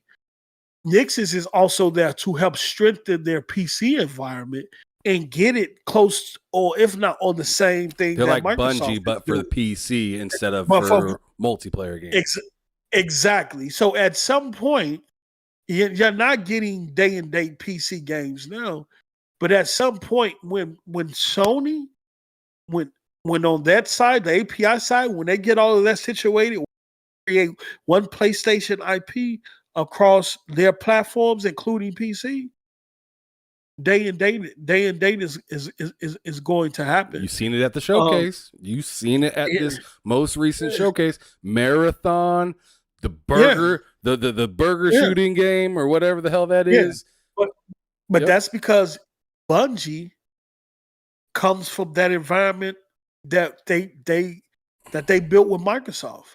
Bungie is a studio that can build one IP across multiple platforms. That's why you can get a Marathon launching on PlayStation and PC day and day, and Xbox, because they already have that ecosystem. And so Bungie also, along with Nixxes, will help that trickle down to PlayStation first party developers to where they can get their work environment the same, to where if Naughty Dog is creating an IP, is being created for the PlayStation, their cloud, and the PC simultaneously. So you cut cost, right? You don't have to make or build different versions of the game, right? So you start to cut costs there, because all you need is to create one version of the game, and then that one version is optimized across different hardware.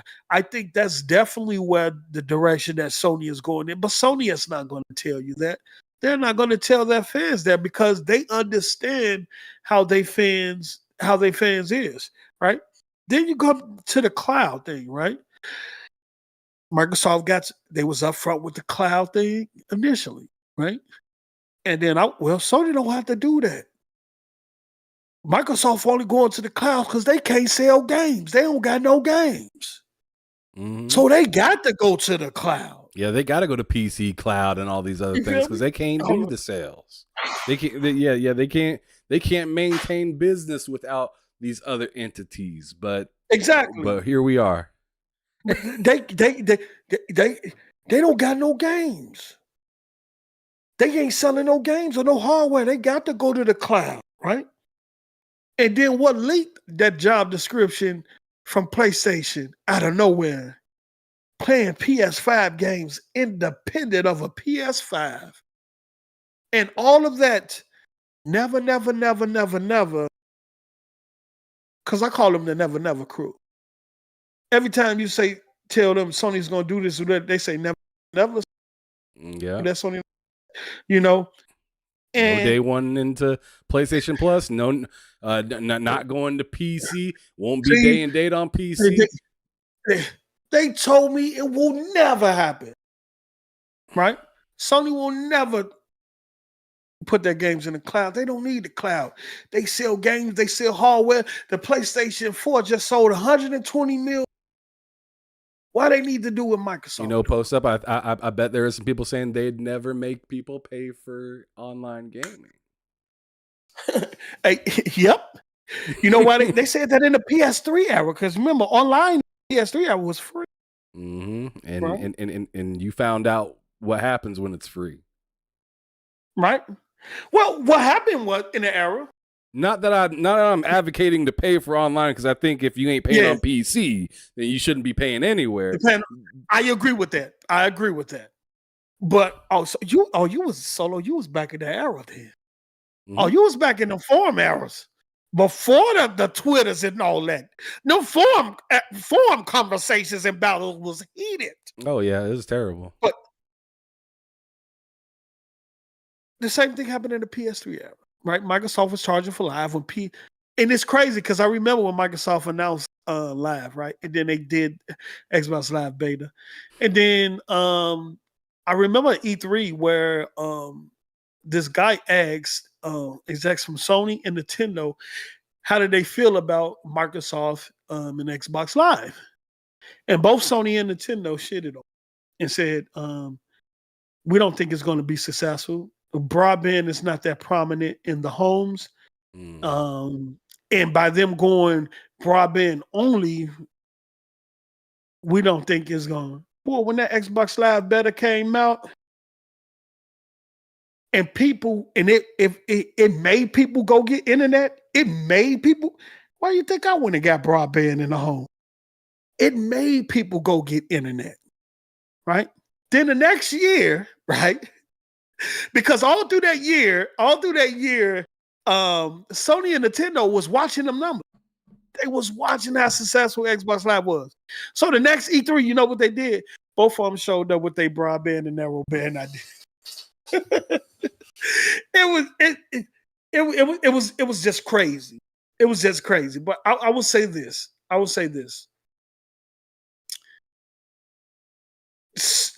Sony is doing, both companies is following the industry, right? Every other industry outside of the gaming industry at this point has moved their operations to the cloud. Every business, every smart business, every large business, from music, movies, everything, it was already in the cloud. It was inevitable that the gaming industry was going to get on track with every other industry. Yeah. Right? I mean, they're trying to phase out physical in as many different ways as possible. And if they can keep something to where you have to kind of be constantly tethered, kind of like a Apple store or a Google store or something like that, they want you to feel like that you have to go through that, get the check-in, make sure that you're on this specific thing right here to continue working. And also it's the control aspect too of it. You know what I'm saying? Yeah, absolutely. The control they will have over what we have access to. You know what I'm saying? They will have complete control. So it's a good and it's a bad thing. But I was told Sony will never put their games on PC because they believe in a traditional model. They don't have no problems with selling hardware. They don't have no problems with selling games.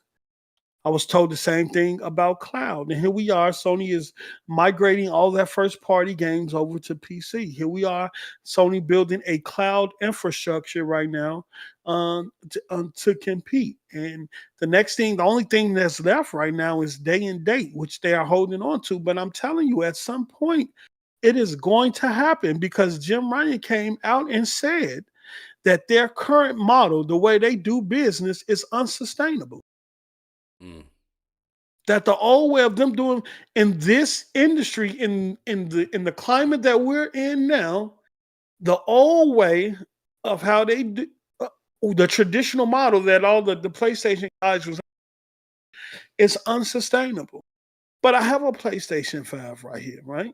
I don't have to hate PlayStation to enjoy my Xbox, and I don't have to hate my Xbox to enjoy my PlayStation. I have a PlayStation for a just in case. If it's a game that come out on that system that I like and that I want to play, I have the ability to play it. Xbox is my primary console. It's my console of choice. But I'm not fit to deprive myself of other gaming experience. Yeah. Just because Xbox is my prime. Yeah, it's just, and so just like I can get on here and boot up, Halo and Gears and all of that stuff from Xbox library. I beat the first Spider-Man. I beat Miles Morales. I beat Ratchet and Clank. I played some of the first God of War. I didn't beat, but I beat God of War Ragnarok because I wanted to play those games. Now they kind of got me with Ratchet and Clank. They'll never get me again with that shit. I felt like they kind of got a lot of us. I know my boy Matt was mad as hell after he beat that game. Pissed. He's like, I spent $70 on this short ass experience. Like it's beautiful, but come on, bro. I was pissed, and when I beat the game, I didn't even know I beat it. That's how short it was, and that's how whack the ending fight was in that game. It felt just like it didn't feel like a boss fight. You feel me? It didn't feel like this big epic ending, right? And what's crazy. Well, what's crazy is I'm gonna go on ahead and just kind of spoil a little bit because I don't give a damn. It's been long enough. Yeah. Like the boss isn't even your boss. Thank you. What is this? This is a boss from another universe, and you got Ratchet flying or fighting.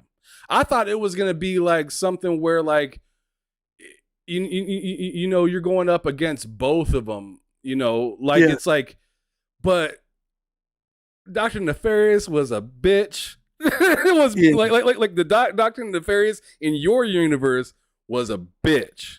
And the real Dr. Nefarious from that other girl's universe, the girl wombat or whatever, was with the shit. Yeah. And it was just the like, one what? that and what got me, like, I got caught up in the SSDI. I said, let me see if what they're talking about is real. So I went and got the game because I wanted to see this jumping through level shit they was talking about, jumping through worlds, right?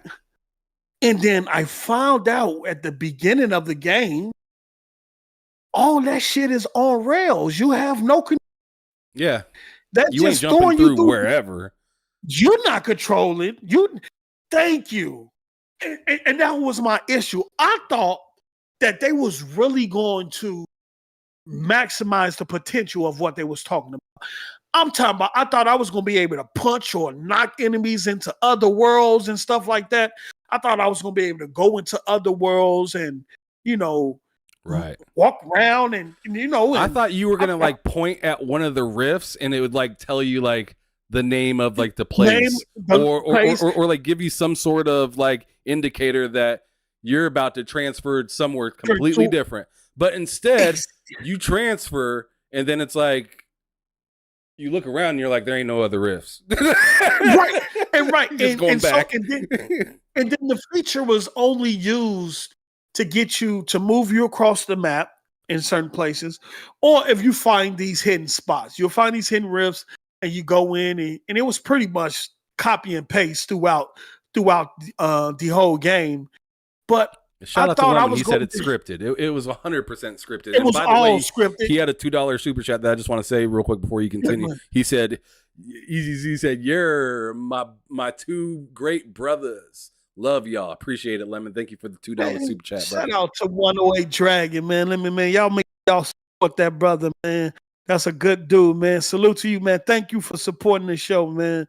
And yes, so if you're here, hit the like button, man. Share this out, man. Support this brother channel, man. But I thought that I was gonna be able to be fighting in between different worlds. Right, like just even back with and the forth, boss like in battle. two different Yeah, fights. back and forth. I mean, God, we in this world. Now this boss got this Like ability of using Titanfall. the Like Titanfall Yeah. 2. yeah, like and we go into this different world and you using the environments against me because we're now in a different settings, and then we switch back. It wasn't none of that. And their riffs, majority that happened at the beginning of the game, and you ain't see that shit no more. You ain't see it no more until a little bit towards the end. But even then, it was scripted. It was already, and I felt cheated. I say they will never ever get me. They will never get me again. They will never get me again. And then Miles Morales. It was all right. Ah, man, I like that game. You said it was all right? Yeah, I mean, it Tell me wasn't about it. too much. The reason why I say it was all right is, okay, I like the new moves he had. Right. That's And what I things mostly like that. liked. With the electricity and all that stuff, but it wasn't too much. It wasn't too different from Spider-Man 1 in terms of, I mean, the missions was different, but the ending was great. Mm-hmm. I like the ending of that game. Story That was was dope. the ending. The story was dope, Widow Girl and stuff like that. But it didn't.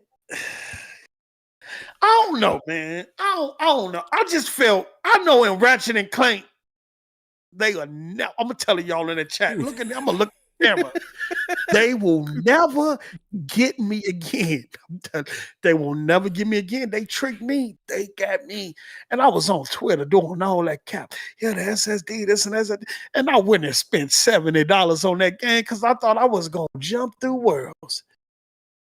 And when it started jumping through worlds, and I set the controller down, I say, what? So I kept playing the game. I say, at some point in this game, they're gonna give me the ability to go in these different worlds and these different locations. And solo, it never happened. It never came. And then when I beat the game, I said, oh, that's it. And it was what, about 5 hours? The game was about 5 hours, about 5 or 6 hours, somewhere up in there. It never came, man. I was just disappointed, man. They'll never give me a game with that. Yep. But The I got a milk's gone PlayStation. bad.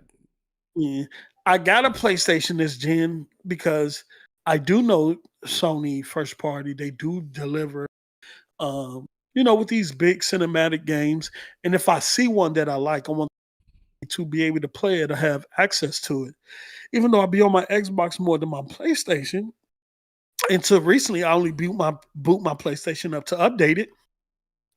Then I turn it back off. But you feel me?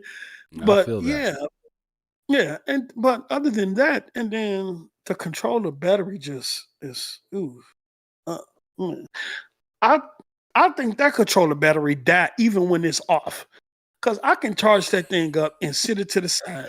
You're And I right, can because you come turn back it on, they to got my 2 PlayStation. bars somehow. It's like, what Bro, happened? and hey, I thought I was the only one. I say, No, you ain't I know lying. the last, bro. I say, I know the last. Because I'd be like, man, I ain't boot this thing up in a month, and it been sitting next to the charger.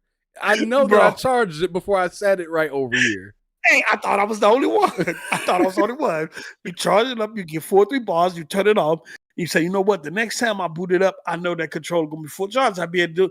And then you turn it on, and then you hear that, you see at the top the thing flash, and it say only 2 or 1 bars. And I say, bruh, how did my PlayStation controller lose battery charge? And it ain't been on in about 3 or 4 weeks or a month. It's just been sitting there. And the last time I used it, I fully charged it. What is going? And my where's that? My what's the name? My elite. Elite, yeah. Yeah, my RB button is gone. I literally get 40 hours out of my elite. Sometimes I play that. Sometimes I don't have to charge that thing for a couple of weeks. Yep.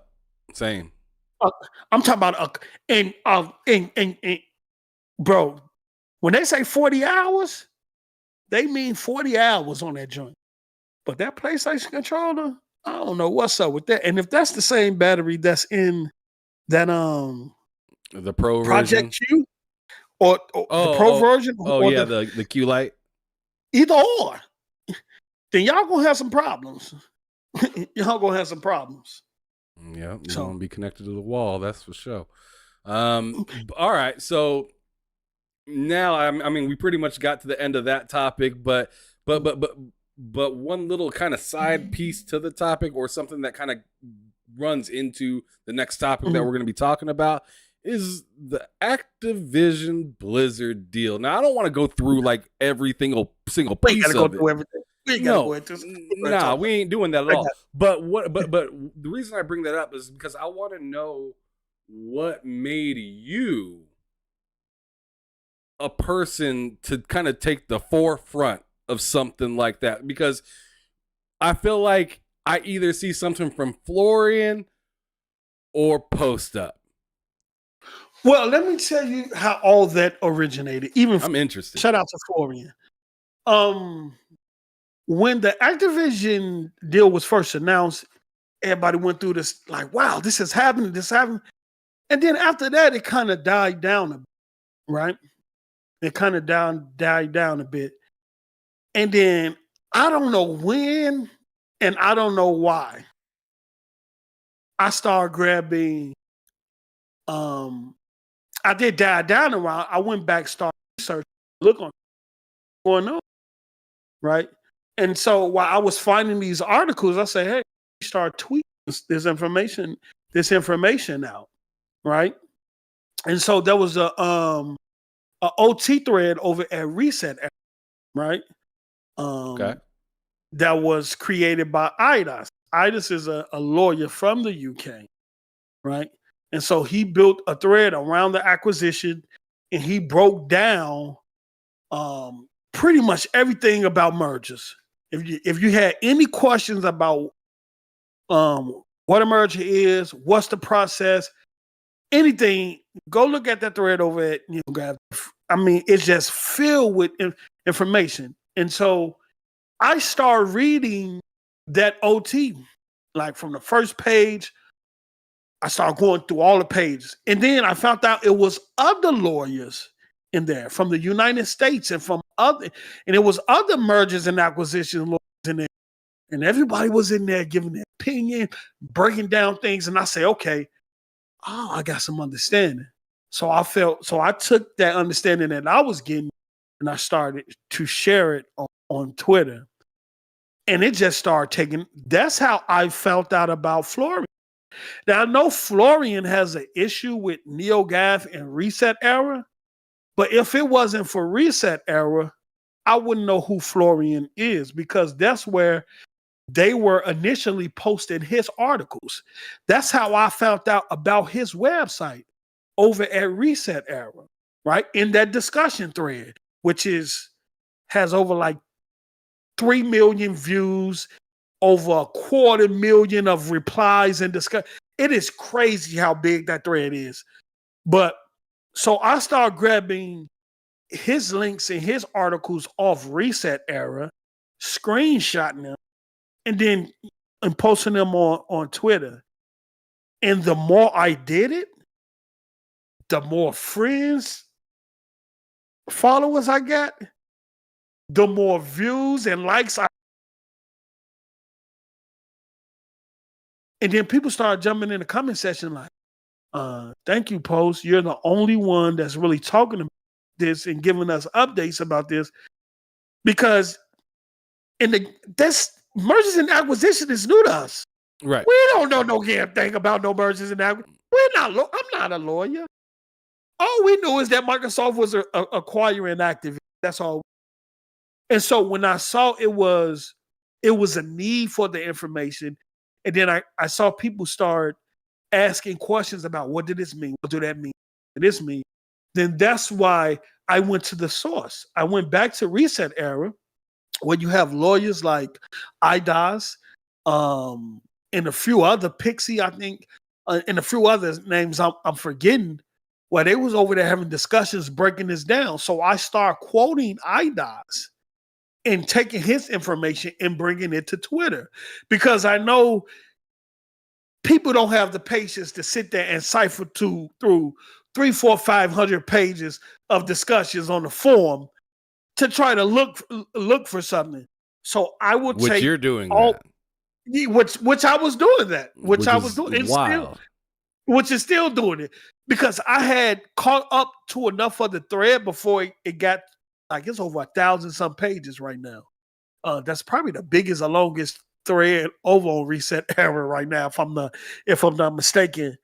So I had caught up. So from there, I had been following it ever since. And if it took for me to go to the end of the thread and then go back 10, 20, or 25 pages and cipher through that to see whatever I missed, then I would do that. And then I would say, oh, this looked like some important information that people will want to know. And then I'll post it to Twitter. Oh, I heard somebody ask this questions about on Twitter. This guy explained it pretty well.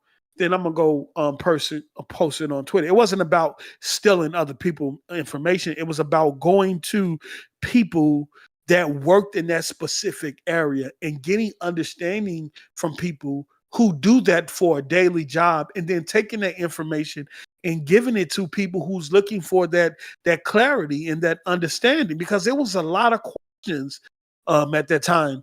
And so the more I did it, the bigger it got, the more followers I got, the more and it just started going crazy. And then my DMs started lighting up from editors and from all type of different publications. I'm having conversations with this person and that person, and I just got a lot of people that said, thank you, Post. Thank you for keeping us up to date. Thank you for helping us, pretty much giving them that information to help understand what's going on. Because when you read some of those documentations that's been going out, either whether it's from the CMA or the FTC or the EU, or it's written by Microsoft law, you reading that stuff, and that stuff sounds like a foreign language. Right. You're looking at it like, what is? And so I just went to a spot where people who can understand that stuff better than I could. And so I took that information and I just shared it. And then often I'll take I say, okay, this is a pretty good discussion. And I will kind of quote whatever discussion was going on, and I'll bring it to Twitter, like, this person has this perspective on this merger and acquisition. What do you all think about this? You know what I'm saying? So, and it was just to generate discussions and things like that. But after that, Florian made his, well, he was already on Twitter. I just didn't know. Post article. I didn't know he had a Twitter account. I was just finding his articles on Reset Era. That's why I introduced him. So I guess when he saw the hoopla over it, and people actually found him and was probably hitting him up on Twitter, then that's when he came out and said, and did his thing. And I'm happy for it, because it put light on his website, on the articles and breakdowns that he was putting out there, which was excellent, which was incredible. I learned a lot from Florian, and now he's doing it big. Everybody know him, and he's the go-to for everybody and things like that. And problem with it. You know about this stuff more than I do. Hey, you better go to him because you ask me, I'm gonna Google. I'm gonna hit the Google button. So, but yeah, and it just worked out for everybody. And then more people started going to Reset Era to that thread, and getting things from that thread. And then Florian came out. He started educating us spaces. Everybody follow him. He got big. When he do spaces, he have big publications and all type of people in his spaces and things like that. So it shed light. I just helped shed light on that particular part because I know that mergers. This ain't the last we're going to hear from a position. So hopefully the next one that come around, people are more educated on the process and have a better understanding of what takes place the next time it happens. 100%. And I'm going to take what you said right there, and I'm going to hit rewind real quick. So that's post up currently, but now we're going to go to pre-post real quick because I want to know what it was like for a brother like you when you first started content creating back when, you were your only viewer, or maybe you and a few friends were your only viewers. What was the struggle or the come up like? Because now, you got you got your circle, you got some people that you can talk to, you can pop up on a podcast on somebody else. You got the access is granted now, but back in the day it wasn't. So I want to know what your come up was like. So, like, did you imagine yourself doing something like podcasting at all? Did you even start with podcasting when it comes to talking to different people, or was it something else that drove you into it? I would say this. No, podcast was not on my radar at all. And I attribute me being at this point to my brother Next Gen 720, to my brother Z. Even though we had a falling out, cool right now, but I attribute my success to where I am now to him.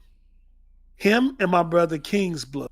King Blood used to have a YouTube channel, and right when it started to take off, he just stopped doing it. But what happened was that I started watching Next Gen years ago. And this is before all the big podcasts you see now. He was one of like the only dudes I seen out there, especially on the Xbox scene, right? So I started watching him, and then I started going back to his previous videos and things like that. And then what happened was Z, after every show, he would stream. He would start playing games, and he would ask anybody in the chat to join his Xbox party. This before Discord and all. And so I used to try to get in his Xbox, but every time Z used to say, join my party, you go try to join it and it'll be locked. And I'm telling you, and I say, and then I was like, okay. And one day I reached out to him. I was like, man, I'm trying to join. And then he finally opened it up. Right.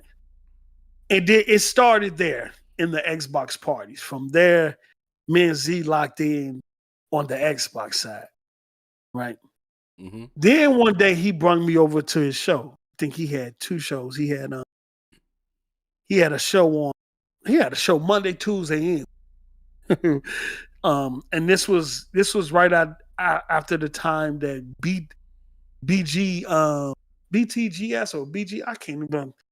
My mind is going blank right now. But with him, Tim Dog, Chris, and a couple of other people, they had a real big Xbox podcast.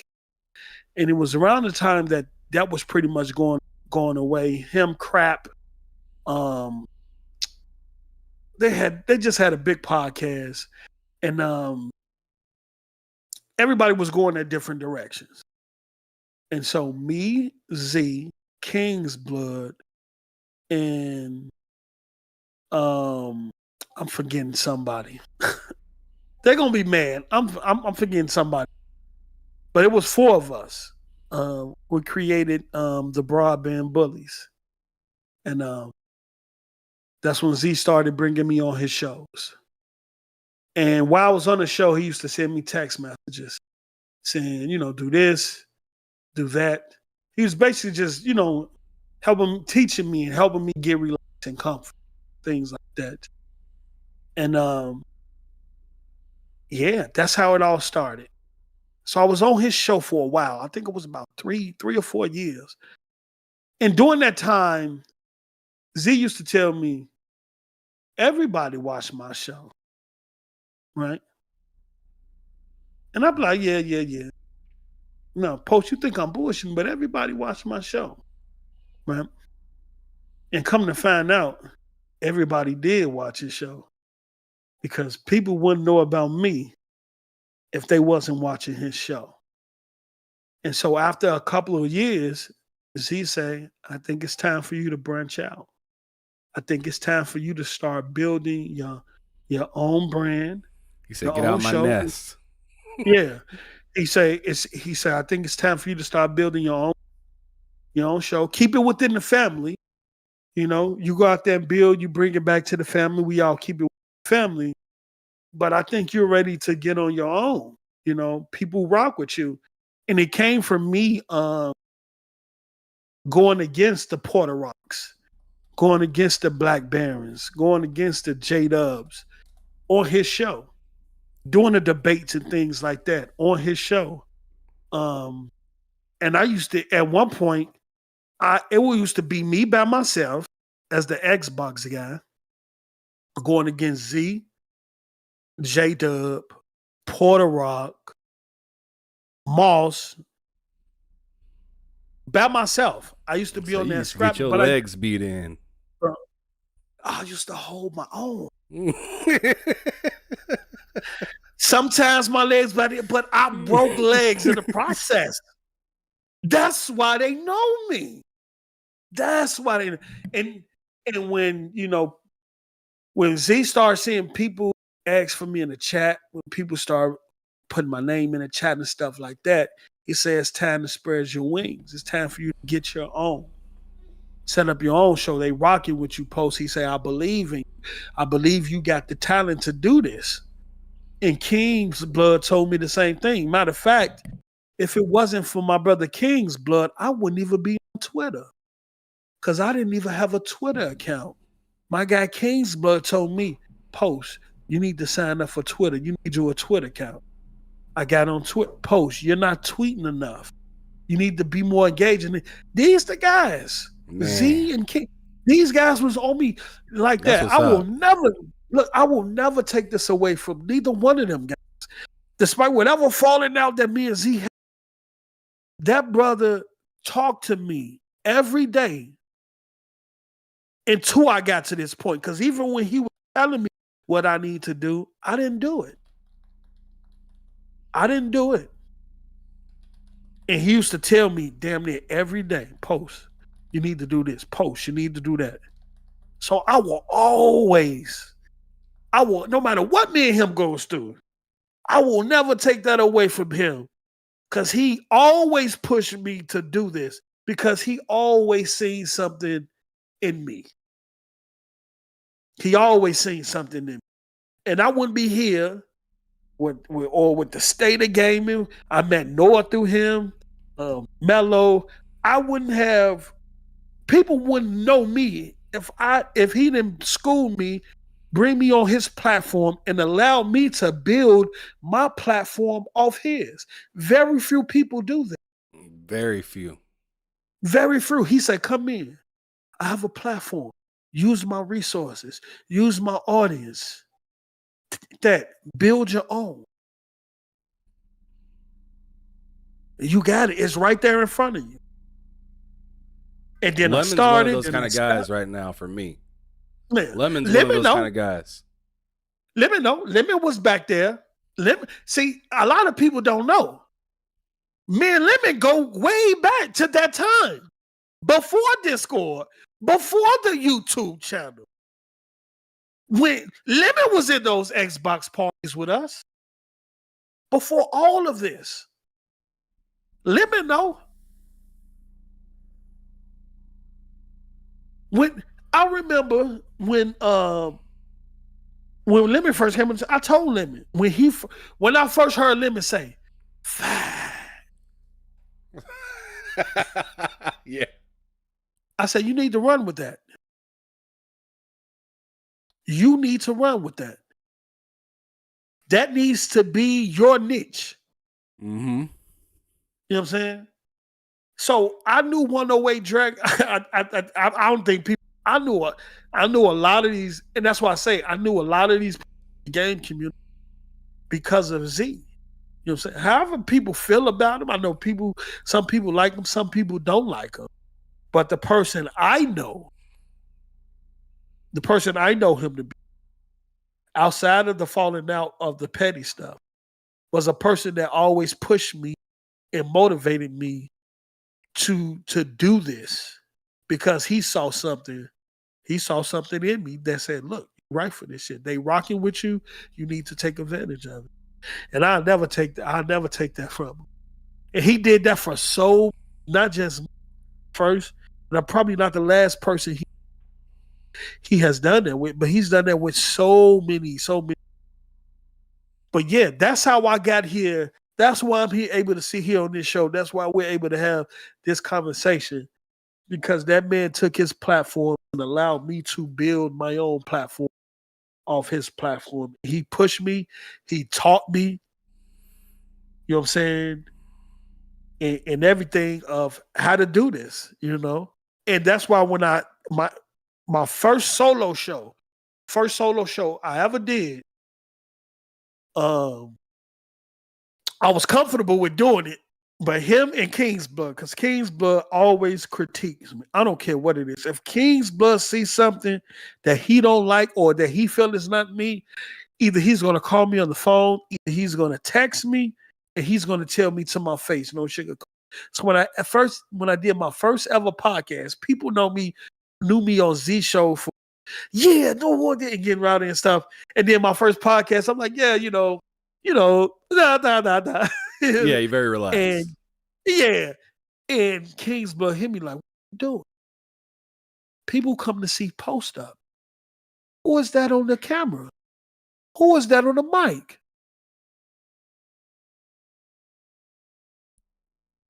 And I say, okay. The next show, clicked in. And the only thing after that is I was inconsistent. And all while I was inconsistent, Z was telling me, you need to be consistent. People in Z chat that became fan of me, you hit me on Twitter saying, you consistent. If you become consistent with this, ain't no telling where you will be. And so me, Noah, and Mello one day decided to do a podcast together. And I think Z was a part of that too. I think he said, y'all should go off the band, you know?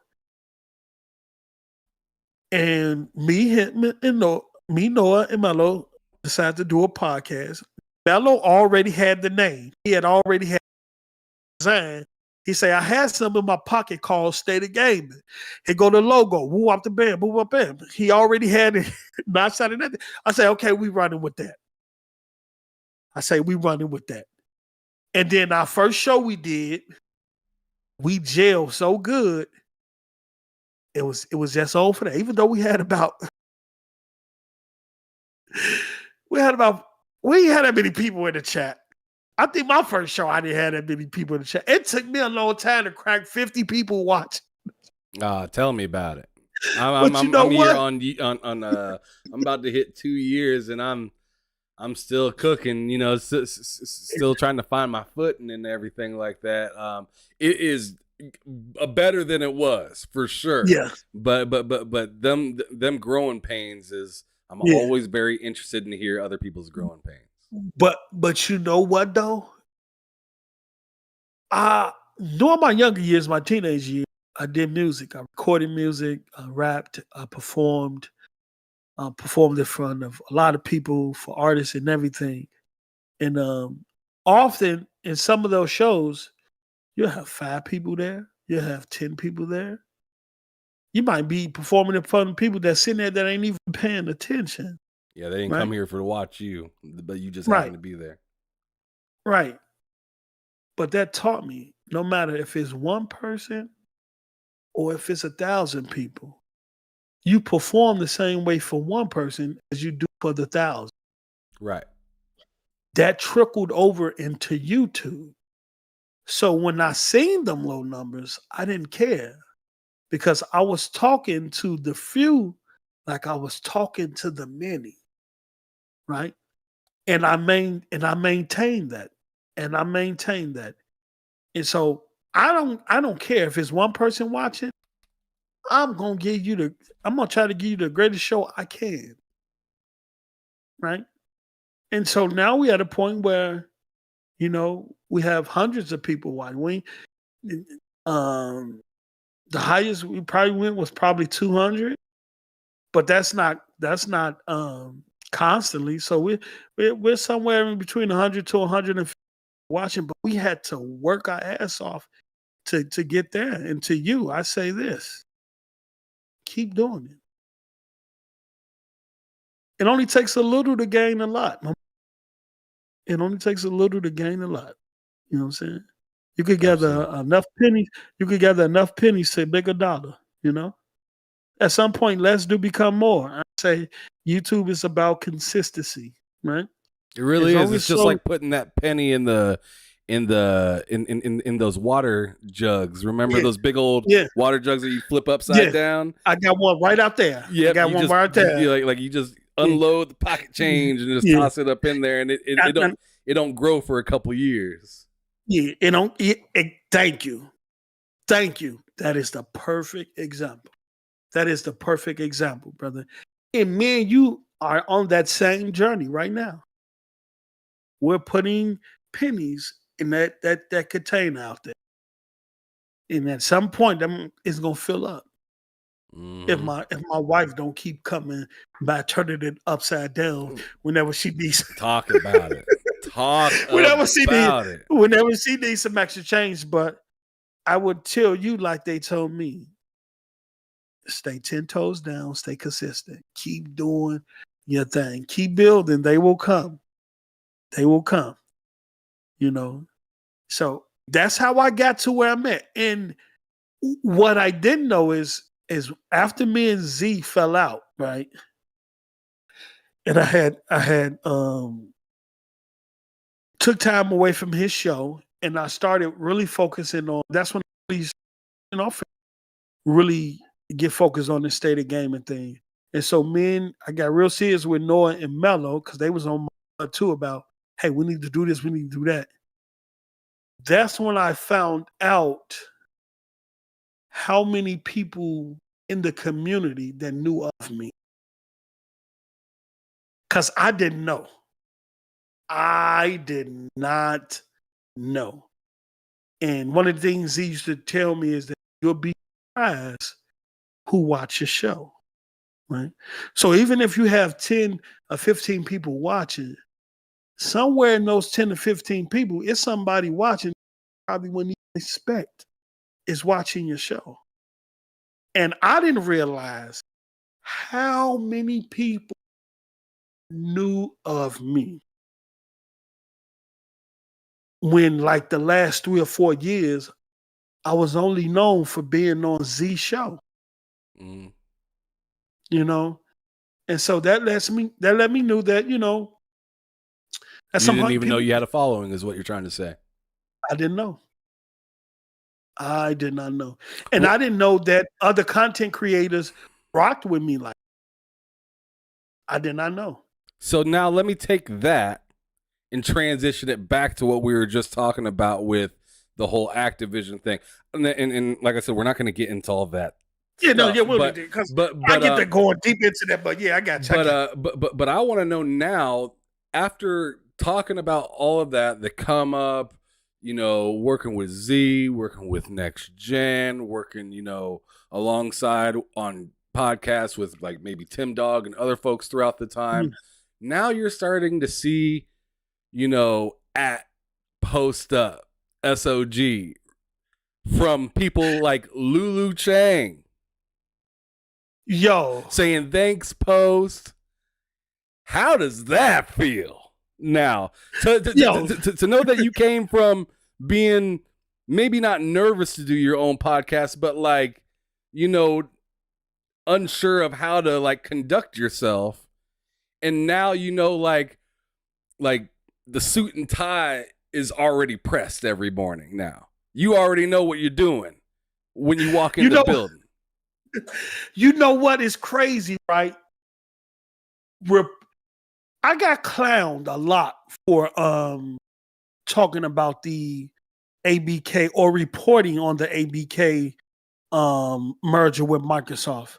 Why are you doing this? You're not getting paid. You don't have this in Microsoft. You don't have that in there.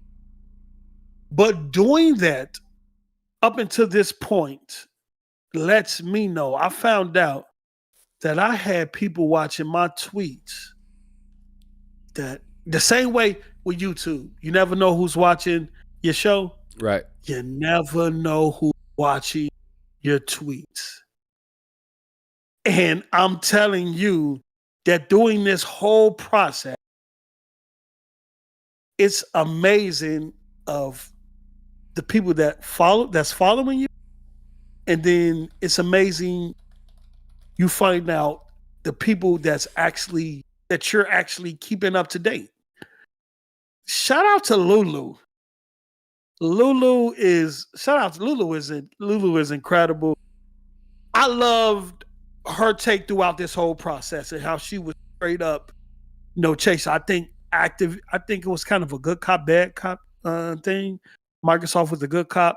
Activision was able to say, or in this case, Lulu was able to say what we was all thinking, probably what Microsoft was thinking.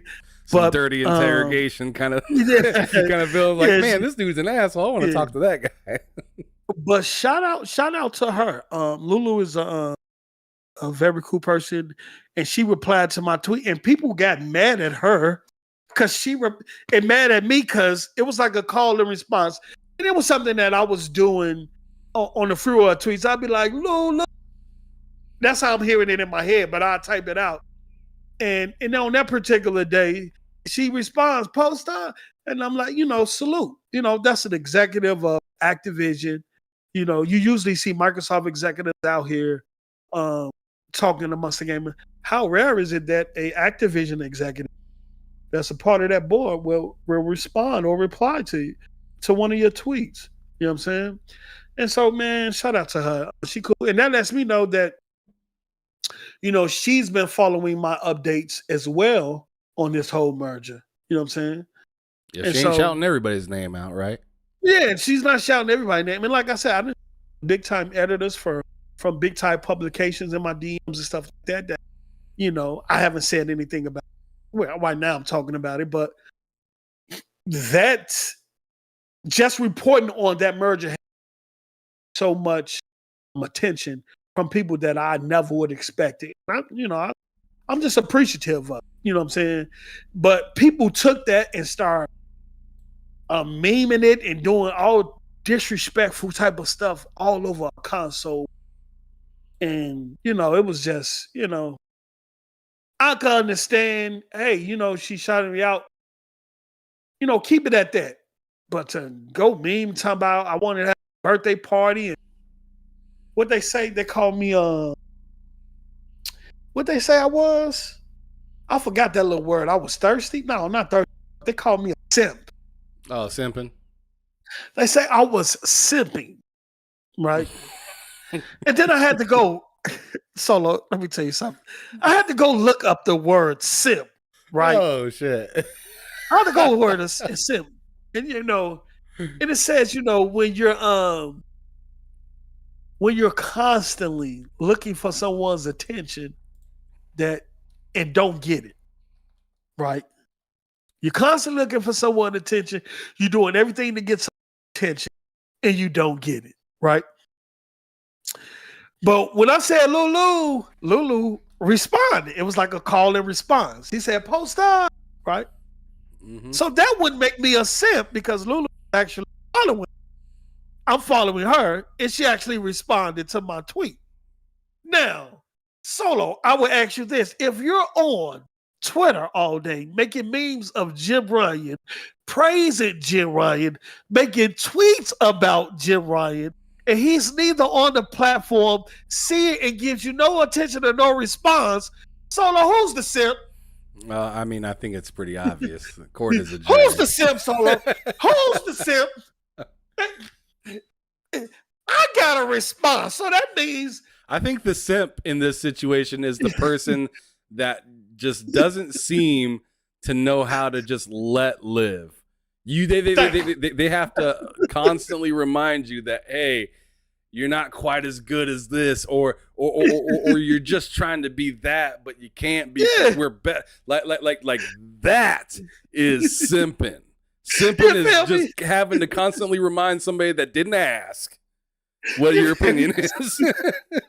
I mean, so I'm like, okay, Lulu followed me. I follow Lulu. Lulu responded to my tweet. Lulu then actually made a comment in some of my tweets about the merger. She didn't actually retweet my stuff. So that means I'm not looking or thirsty for her attention. I have already garnered her attention, right? Mm-hmm. On that plate of the merger.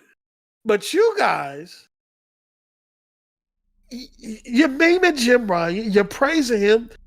You didn't put him on this and that animal. You didn't animated this man. Say how he ain't responded to one of y'all tweets. He ain't said nothing to have nothing. He ain't do nothing. And I'm simping. Oh, y'all got to be crazy. What are we doing here, Solo? What is going on? I kind of laughed that off. But I will say this though, that if it wasn't for me reporting on the Activision Microsoft merger, I'm over 10,000 followers now. I think that's all from me reporting on that merger. And that's got me attention from other content creators throughout the community, from other people throughout the community. And most of them just look, thanks for keeping, you know what I'm saying? Thanks for keeping us in tune with what's going on. And, you know, and that's it. I don't know. In my wildest dream, I never thought that reporting on that merger would have gotten me to where I'm at right now. You know, and, Absolutely. It's been amazing. I know people call me a lawyer, and I'm not a lawyer. I don't know. First thing, all I'm doing is, you know, gathering information in the most simplest form for people to understand. That's it. Absolutely. And before we move on from this topic and hit the quick hitter questions before we get up out of here, Okay. I just wanted you to quickly if you want, but at whatever pace, just let everybody know the people that you cherish to this day that helped you get where you're at, whether they're in gaming or not. And whichever names or whatever you feel comfortable saying. Who in terms of gaming? In terms of gaming, yes. Where you're at in gaming, yes. But I want you to let me and everybody else know who are some of the people that helped you, whether they're in the gaming space or not. Oh, okay. Oh, you got to thank the Most High. You got to thank the Most High. I think my mom. Yes, sir. The Lord. My mother has always anything that I've tried to accomplish or tried to tackle. My mother always pushed me to, you know, see it through or get it done, and gave me the determination and the willpower to believe that I could and do anything. All right. And then outside of that, you know, my cousin Gee, my cousin Pug, like I said, and my other cousins who brought me into gaming, who allowed me to access their Simpson. I gotta get Z in there next gen 720. I gotta get my brother King's Blood. Maslin. That was the fourth. It was Me, Z, King's Blood, and Maslin. Shout out to all three of those. They the ones that helped me start the building blocks to where I'm at now. And then, I just like to thank I cherish everybody else in the gaming community because you learn from everybody, right? Mm-hmm. Getting to this point is never a solo thing, all right? Whether it's Z or King's Blood or Maslin pushing me to do this, and whether it's you watching other content creators, how they do things, right? The way they open up the show, the way they close their show, how they do interviews and things like that, you take from that, right? So when it's your turn to do it, then you can kind of take what you saw and heard and apply it to your own little gumbo of sort, I'll say. Yep. Kobe Bryant to Michael Jordan. Just turn it into Yes, your own game. I watched a lot of podcasts. I could name some. I can look. Shout out to all the podcasts, especially all the Xbox that I've watched over the years. That I currently watch Iron Lords podcast. I watch the way they do things. I learn a lot from them guys. I still watch Z show. I still learn a lot from Z. Now I say one thing about Z is that he has a loyal fan base. I don't care. He can have the same 200, 150 people watching. Them brothers are loyal to him, to his platform, and how he delivers information. Sometimes it ain't everybody's cup of tea, but that's something that I want, right? So I still watch his show. I still learn from it in that aspect because I want to build that same type of loyal fan base, right? Right. Then you look at the Iron Lords pop, and you see how them four brothers jail, right? And when them four brothers are together, it is incredible. Cog, how he opens up the show, how he's the controller, he sets the tone, yeah, and how he sets the tone. You really don't appreciate or really understand the appreciation of what Cog does until recently. I know he was in the hospital, and I saw that show with King David running it. It was King David, Solve, what's the name is somebody else. And when I watched it, it's no negative at the show. I just understood in that moment. I realized what Cobb bring to that show, and it was missing. It was different, right? It was still a dope podcast. King Davis, I forgot the other guy. I can't believe I forgot that, but it was like 4 or 5 people, and they was holding it down while he was gone, right? And I was watching it, and I thought of Cog like, I understand. And them 4 brothers together is different. But when one piece is missing, you can tell. That nails in the tire, right? Yeah. So it was meant. Yeah, them four, it was meant for that group to be together because they gel and do things so cohesive and nicely. I just understood Cog's impact on what he do for that show when he wasn't there. Yeah, it happens with each one of them too. Because when Sov's not there, that or super chat guy that's always saying all the super chats and making it fun, like that piece is not there. You can tell the slander ain't there because King David ain't around, and then if Attic ain't there, you ain't got that detailed report. Like I can't believe I miss Attic, but I could just tell if one of them is not there. You can tell. You can feel it. Right? You can feel it.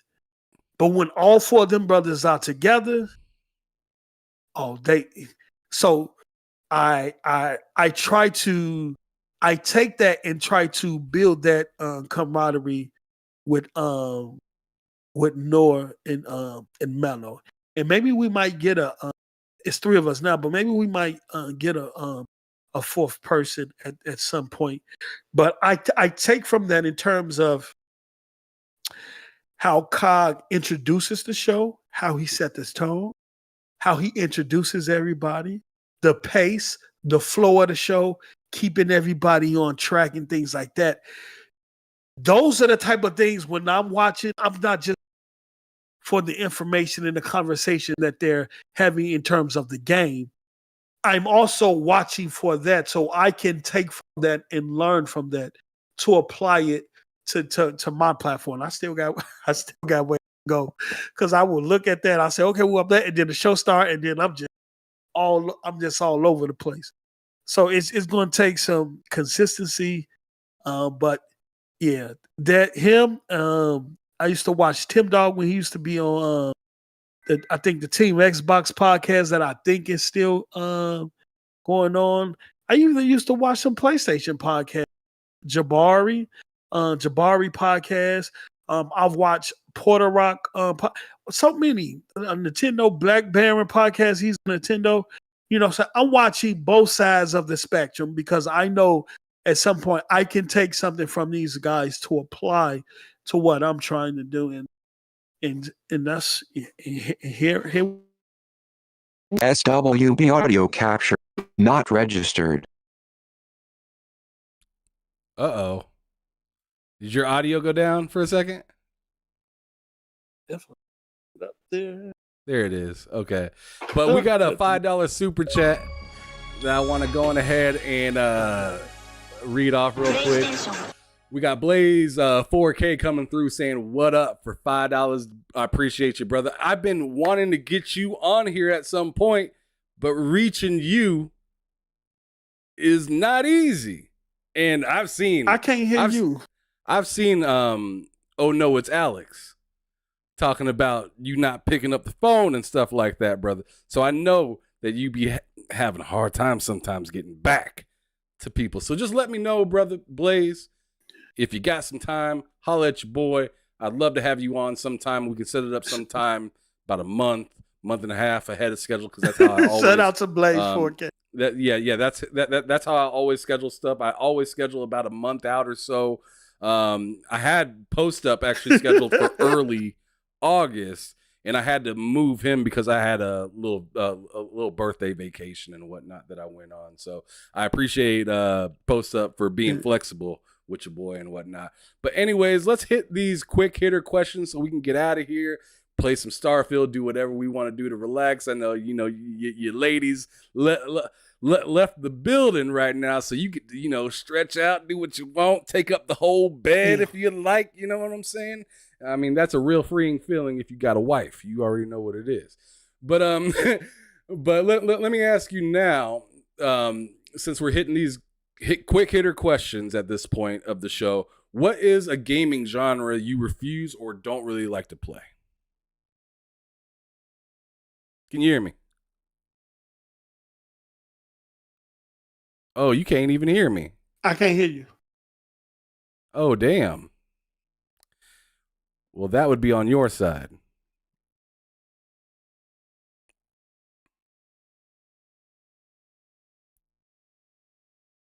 Can you hear me?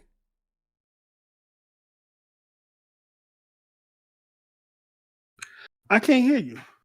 Yeah, I don't know.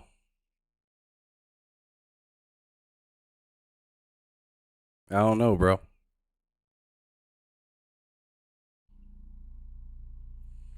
I'm going to take a quick intermission real quick. I'll be right back, y'all. I'm going to try to give him a call right back and see if that helps.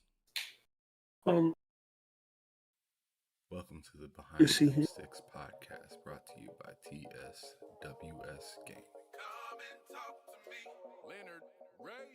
That's your name. Come and talk to me. I just wanna have a conversation. No, I'm not your type of baby. Listen, I'm just saying we can rule the world, just me and you. If you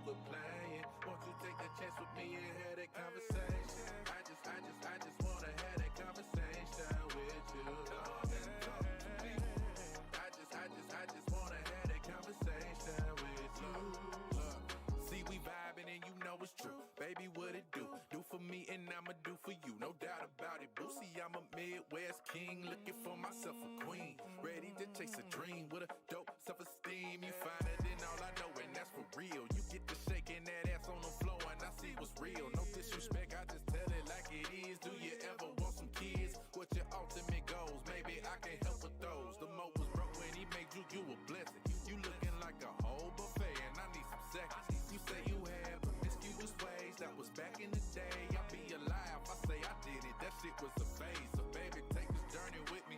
You can pick the time and place, this nigga isn't picky. Smile on your face, I know the deal. Sign and deliver after seal. I can see it in her eyes, this one right here for real.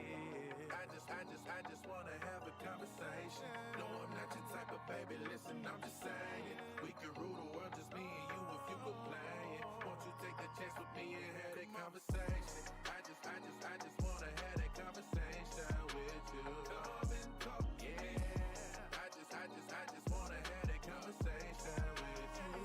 Lady, you so far ahead of these others, just like a ship on the horizon. Picking up on your vibe, signal stronger than Verizon. All the thoughts that I've been contemplating, ain't no time for faking or debating. You the one, ain't no mistaking. Look, All right, so you hear me? always carry yourself. And there you go. I can hear you now.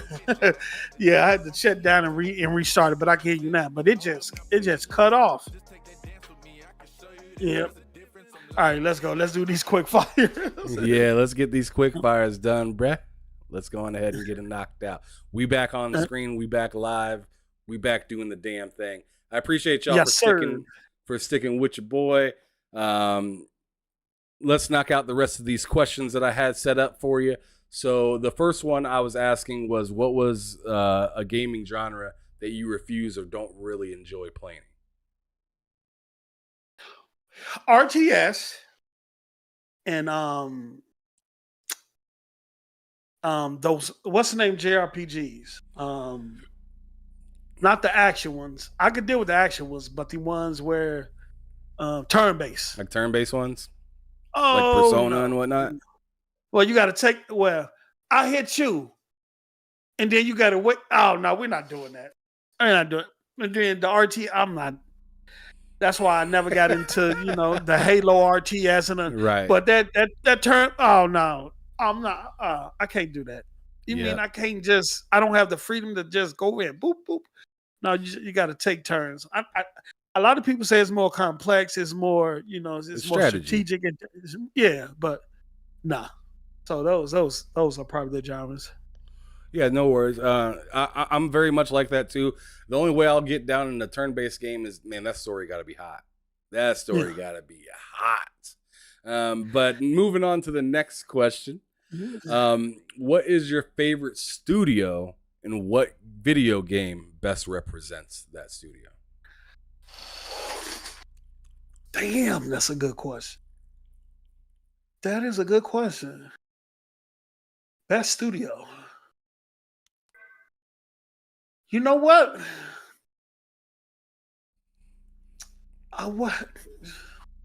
You know what? It would have to be this. It will have to be this. Team Ninja, when Itagaki was at the helm. Because Ninja Gaiden. Oh, Lord. Ninja Gaiden Black. On the OG Xbox. Okay. Oh, let me tell you something. You talk about breaking controllers. Oh,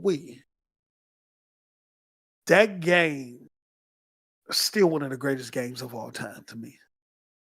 And since then, even though we have iterations of Ninja Gaiden afterwards, they just haven't been the same. Yeah, the whole Sigma and whatnot. Yeah, I could have went with Bungie and what the impact Halo had on my life, or I could have went with Coalition with Gears, because I'll spend so many hours in Gears 1 and all that. But Ninja Gaiden, like,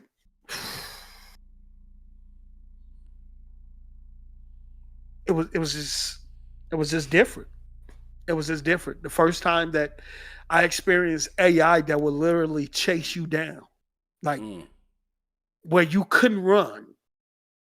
The first time where I experienced AI where they don't give you a second to breathe. Like they ain't finna let you beat up their mans, stand there and watch, wait for you to get through in order for them to. No, all three of them trying to whoop your.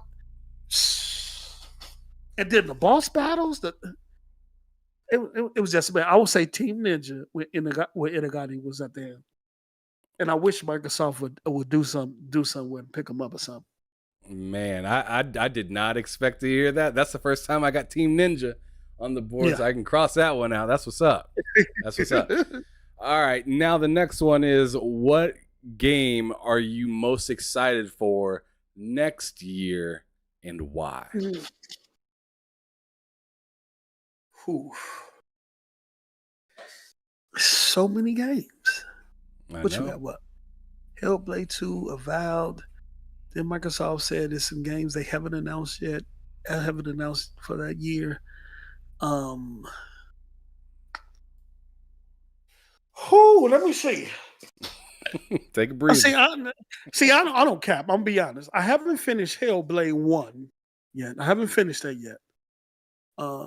I'm excited about the way where they're going, the direction that they're going with Hellblade 2. Yeah, it's different. And now that they got the resources of Microsoft, you can fully realize what they tried to do and wanted to do with the first one. Avowed, no, not Avowed. Damn, there's so many games. I will have to say this, but that don't come next year, I don't think. You know what? I don't even know. It's so many games. It is so many games. You just gotta pick one. But I am looking. I will say I am looking forward to Hellblade 2. So we're gonna go with Hellblade 2?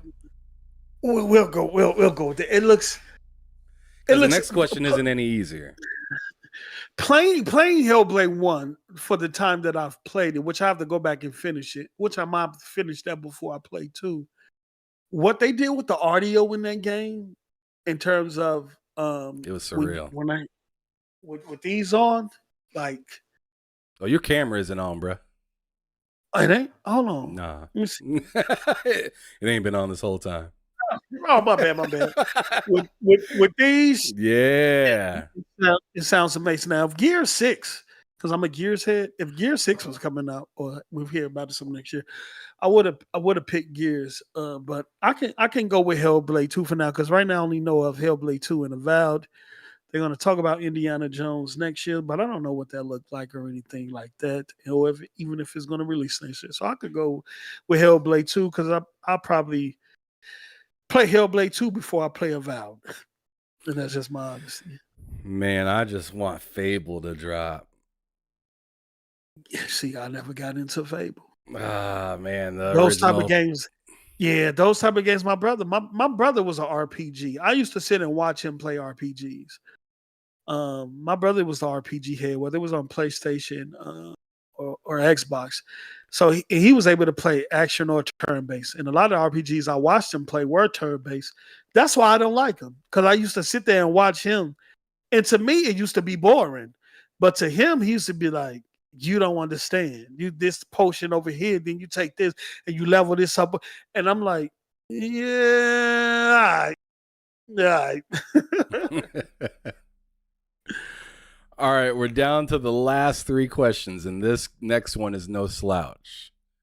If you were to revive 2 dead IPs that are just completely dead, what would you bring back and give it AAA?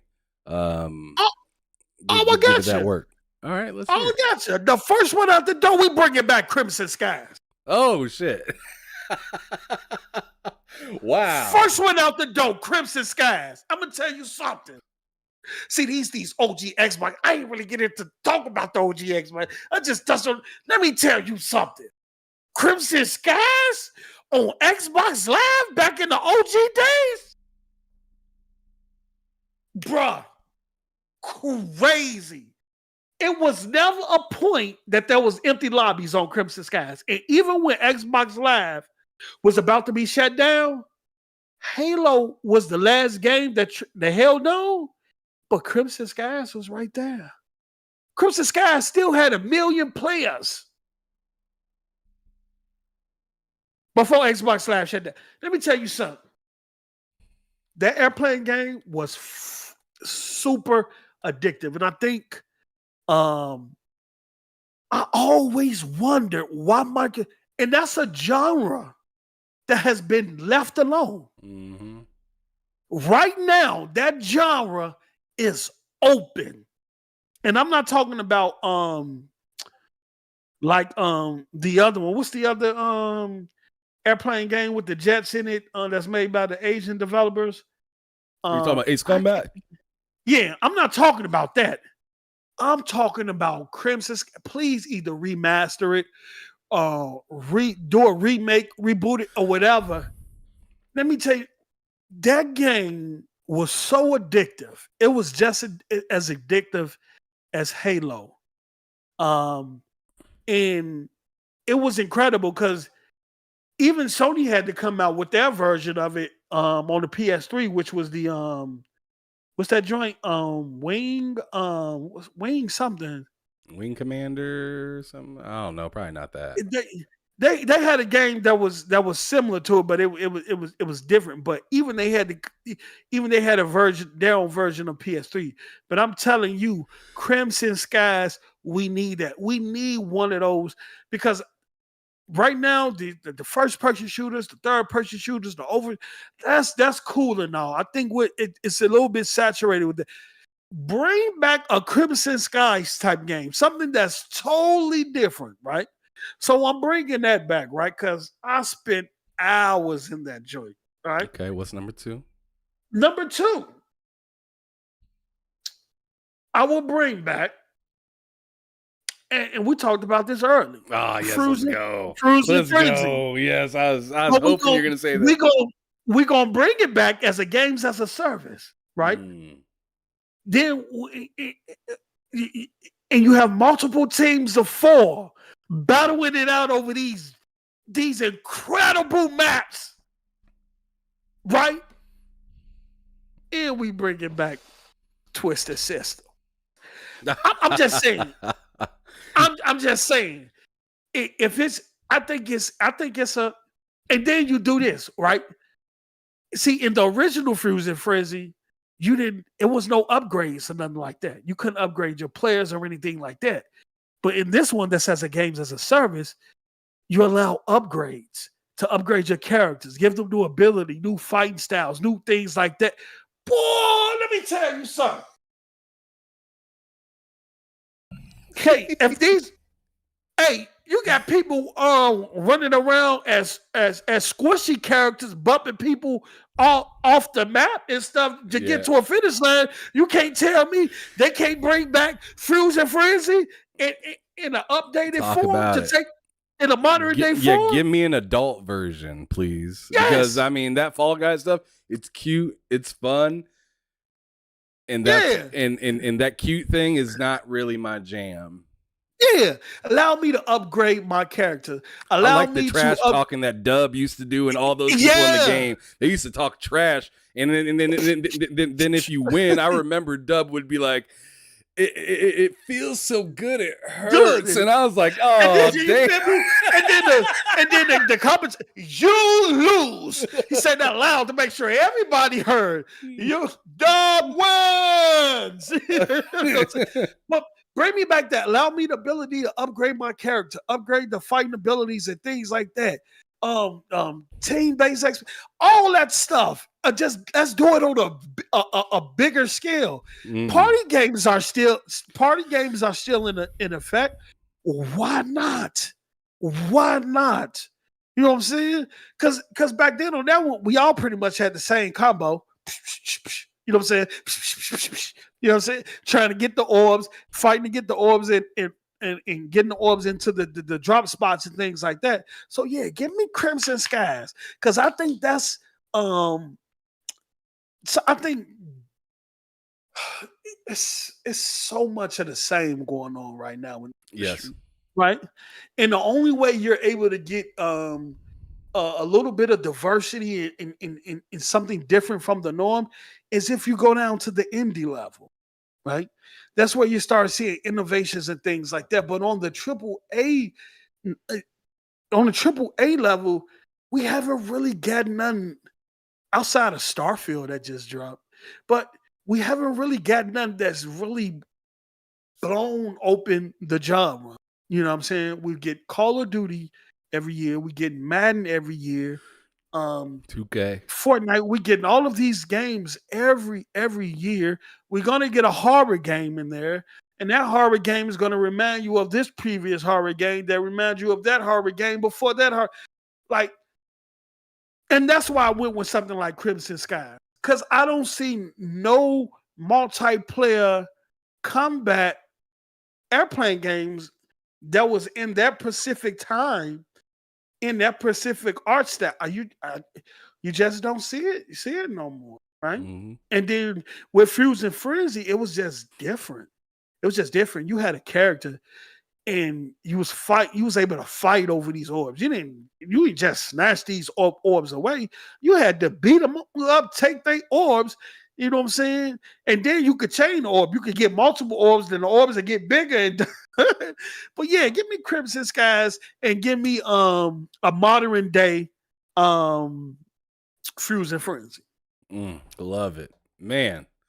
Two phenomenal games, especially Yes. Fusion Frenzy. That one hits me like Yes. directly in the field, Bro, I thought I was the only one, because sometimes when I bring it up, people be like, "What?" I'm like, "If you only knew. If Man, you only knew." I don't know how many times I was climbing up that Twisted System, Yo, and like Candy Shop would pop on my mix. I take Bro, I you to used the to play the candy level. shop, jumping. Level for Ducking. hours. The longer you go, the faster it gets. Oh yeah, Ooh, wait. you know, go good with that is like a Twista song that starts out slow and then goes fast, bruh. And just imagine that on a bigger scale. You're on a bigger Twisted System, right? And you got 4 groups of four, and y'all all been battling it out across these different maps of which team could get the most orbs to walk the band. And then y'all all on this big ass Twisted System. You know what I'm saying? And y'all going. And your team is trying to fight to be the last one to win. Oh man, come on, man. Right? Yo, that'll be like an Olympics almost. Exact. Come on. Solo, you right there with me, Solo. You right there with me, Solo, man. I'm just saying, bro, look, man.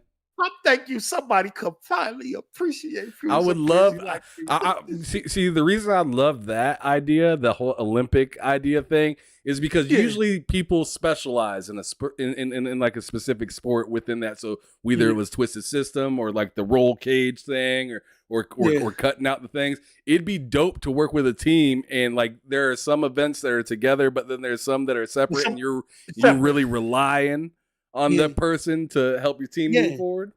Yeah, and it was very team. On that it was you had everybody pick the character, right? But in this will be team based, so it'll force you to work together. Just think of on the map where you're in the roll cage, right? Mm-hmm. Where you have somebody have to be on offense. A portion of your team has to be on defense, blocking, trying to get other roll cages off the map as you try to get into the center and stay on the platform. Somebody on your team might have to sacrifice themselves off the map in order for one. Dope. Come on now, bro. That would be fire. And your team gets eliminated and you just get knocked out the frame. That would be hilarious. Bro, come on. And then on the maps where you're fighting for the orbs, you got all these different teams. And then now each character, now you are able to upgrade each character. Now you give them their own special abilities. Yep, their right? combos and stuff like that. Their combos and stuff like that. So when you fighting for the orb, come Microsoft, if you're listening. I'm just saying, that sounds fire. Fire, bro. Fire. But yeah, those are two.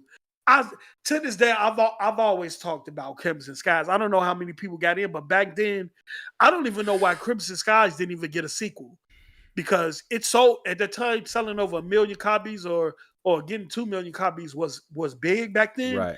And Crimson Skies definitely did over 1 million copies. It was definitely a successful IP. I just don't know why Microsoft never went back to it. An interesting story of its own. The next one of the last two questions is, what about gaming, if anything? And I'm talking about industry wide, so community development, whatever. Mm. What about gaming frustrates you? What about gaming frustrates Post Up? I will say community and the development. The community side, it's frustrating because it's always I'm right and you're wrong, Mhm. even if it's an opinion, right? In this gaming community, you can never have an opinion, right? I don't mind you challenging my opinion. That's cool. That's a cause for great discussion, right? Yes. What is it? Yeah, I just took it off. Hold on. That's the lady. Hold on. Give me just a second. There it is, right there, right Right. down at the end of the show, and Uh, it happens whether it's Let me his close. wife or mine. We close it Like up. the We close it wives up. be letting them know we home. Where you at? Well, What you doing? That's how it is. Right.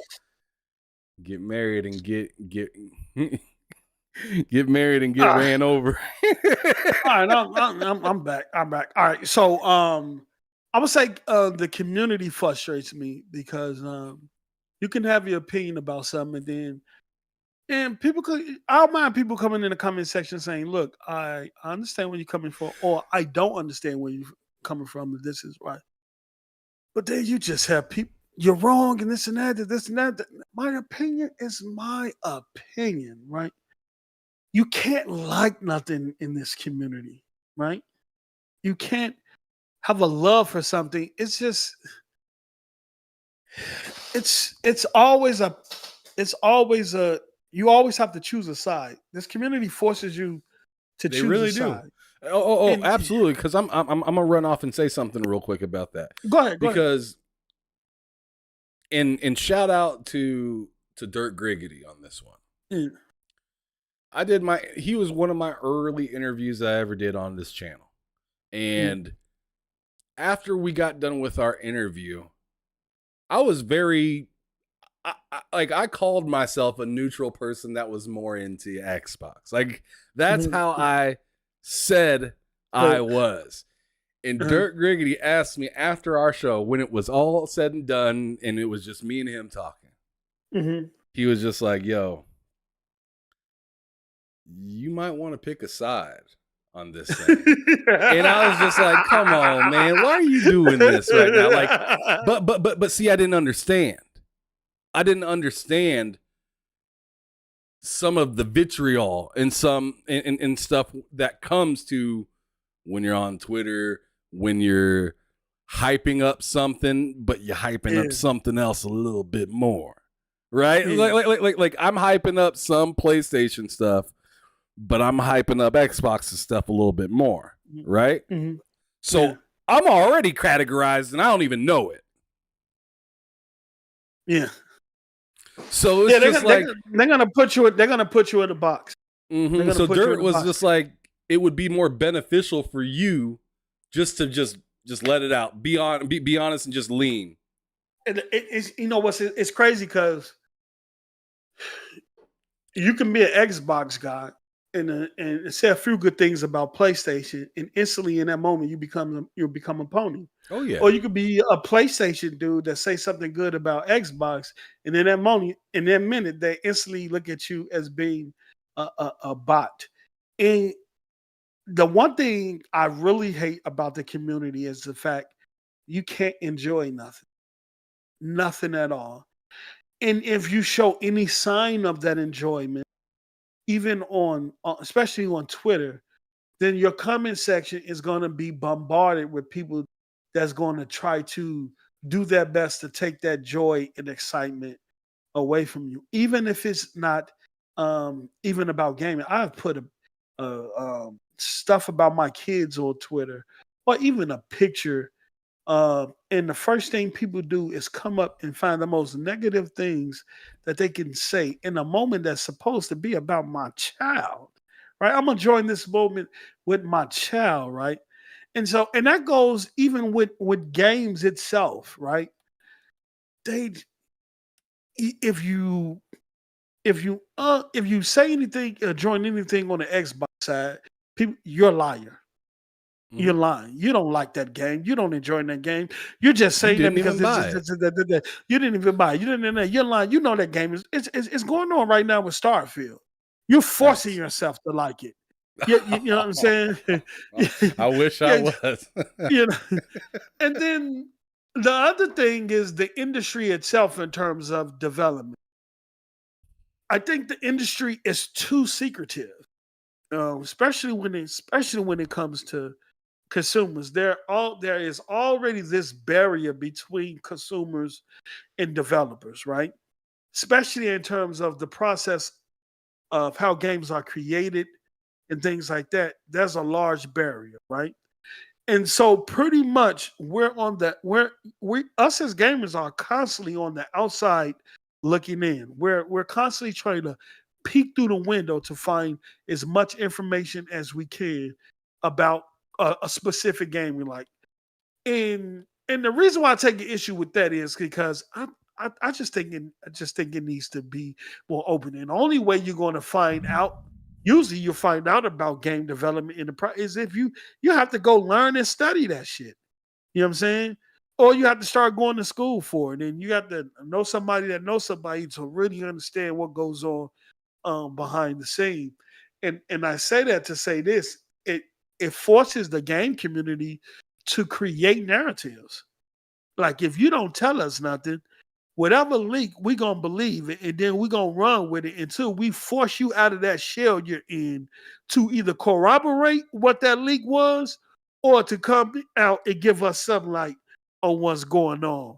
I wish, and this could come from Nintendo, PlayStation, or Microsoft. I wish one of these companies do a reality show about gaming. And I want to see an independent game developer, right? I want to see this reality show, an independent game developer go from concept to retail shelf or digital store. And the trials and tribulation that comes along with trying to take a game from concept into a digital or a physical IP where it can be brought. Because from a gaming perspective, we're so much on the outside. When things happen with development and stuff, we come up with some of the most insane shit on why a game is having the issues or didn't come out or got delayed or stuff like that. And I attribute that to not really understanding how the development process works and not really understanding or appreciating the sacrifices that a lot of these game developers go through in terms of helping us entertain ourselves. Right. So one day I want to see that barrier broke down where the game community can get a peek and say, this is what a game developer has to go through from concept to digital or physical purchase. The boardroom meetings, the turn downs from the publishers, the looking for, my light just fell again, the looking for money and budgets and things like that. It remind me of not Team Ninja, but I'm about to say Ninja Guy, but we just Hellblade 2 team, Ninja Theory. Yeah, Ninja Theory. They had a website prior to Microsoft purchasing them, and it was a timeline from when they started in the industry all the way up to prior to Microsoft. They had the Pizza Hut them. thing. Yeah, Let you know when it's right. ready. Yeah, prior to Microsoft purchasing them, right? And they talked about that first game, Kung Fu Chaos, that they did on the Xbox. They talked about the game that they did on PlayStation 3 for Sony. What's that game? I can't remember. It's crazy. I can't remember. Well, I thought you were going to DMC. No, not DMC. It was before DMC. That exclusive they did with Sony with the female character. Somebody in the chat know. Um, but they talked about wanting to go back to that project and how much in that world and how they it was so much left they had left on the table that they wanted to do with that IP. But Sony owned it. But they also talked about how they had to mortgage their houses to stay afloat, to keep Ninja Theory afloat. They also talked about the computer technology being outdated, having old computers, making games on old computers and old tech for the time. They also talked about struggling paying their employers for health insurance and all types of stuff. The stuff we don't hear about. Damn. Tragic. The stuff we don't see. You're talking about Because Heavenly Sword. yeah, Heavenly Sword. And I think Microsoft need to buy that IP. It's dormant. Microsoft, I think Sony ain't doing nothing with it. Go and drop a bag on Sony. Put Heavenly Sword IP back in the hands of Ninja Theory, who wanted to go back to that IP and had a lot more to do with it. But we don't hear that. We don't see that, right? Because at the end of the day, all we want is the end product. That's all we want. That's all we care about is the end product. And I think we'll be less disrespectful to some of these developers if we knew the type of shit that they went through and they had to deal with in order to appease us for our entertainment. 100%. That was well put right there. That was phenomenal. But now we're at our last question, which is the opposite of that one. And I want you to be selfish with this answer. Okay? I want you to tell me what a dream come true in gaming would be.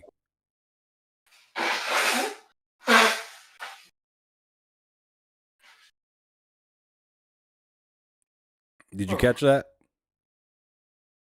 Yeah, I just had to blow my nose. No, you're good. A dream come true in gaming?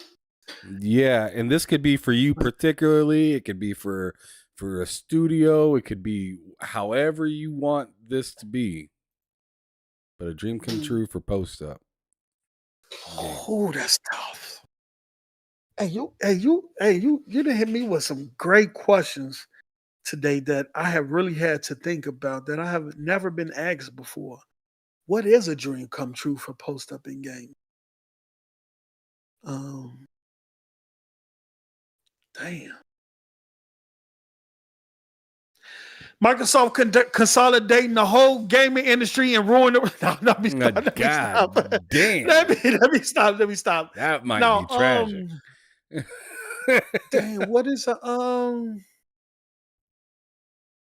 Wow, that's a good question. That might be something I have to think about. Well, what is step one?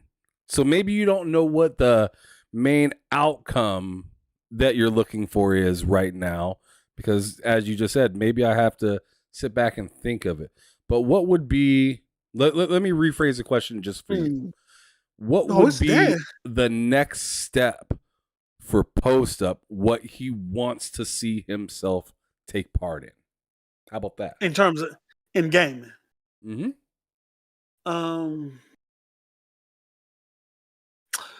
Okay. I do want to and maybe my content don't placate to it, but the next step, what I'm trying to do is I'm trying to put the team in a position where we can start reviewing games. Probably not myself, but I know Noah and Mello. Noah plays everything. I don't care. That play any, and I don't care what it is. He plays everything. But I do for the team. I want Sounds to like PK. be able to start. Yeah, I do want to start having the team reviewing games. Maybe the next step will be to build a state of gaming website where we can start writing content on like other channels and things like that. Become a little bit more invested in the industry. You start sitting back and you start watching all these like kind of funny. You see Paris, and shout out to Paris. You see Paris and Hip Hop Gamer are very influential.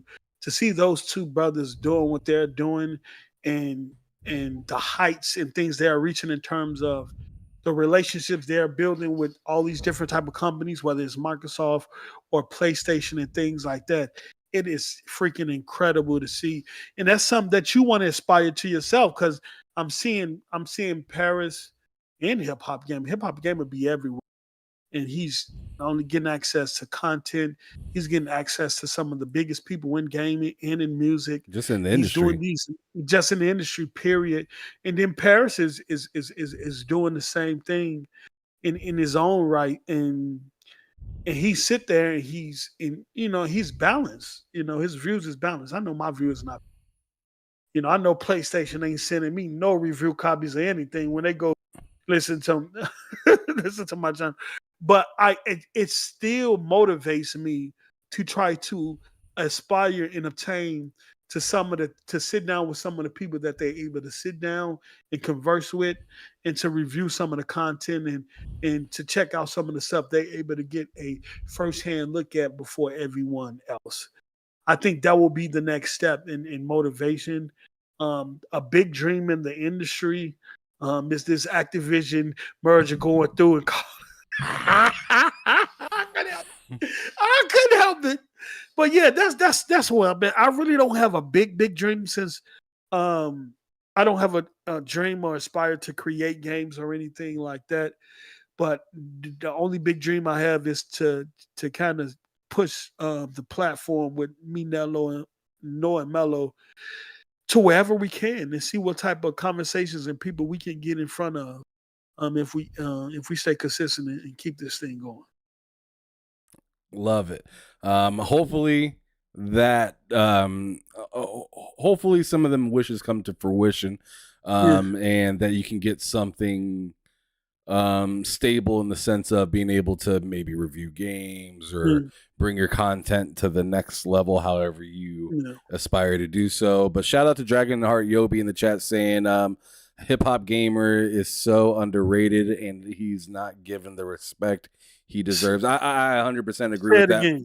Because absolutely. It says Hip Hop Gamer is so underrated and he's not given the respect he deserves. And I 100% agree with that, because for the caliber of people that he talks to, whether it's other hip hop artists or just artists in general actors, large managers or heads of companies, everybody.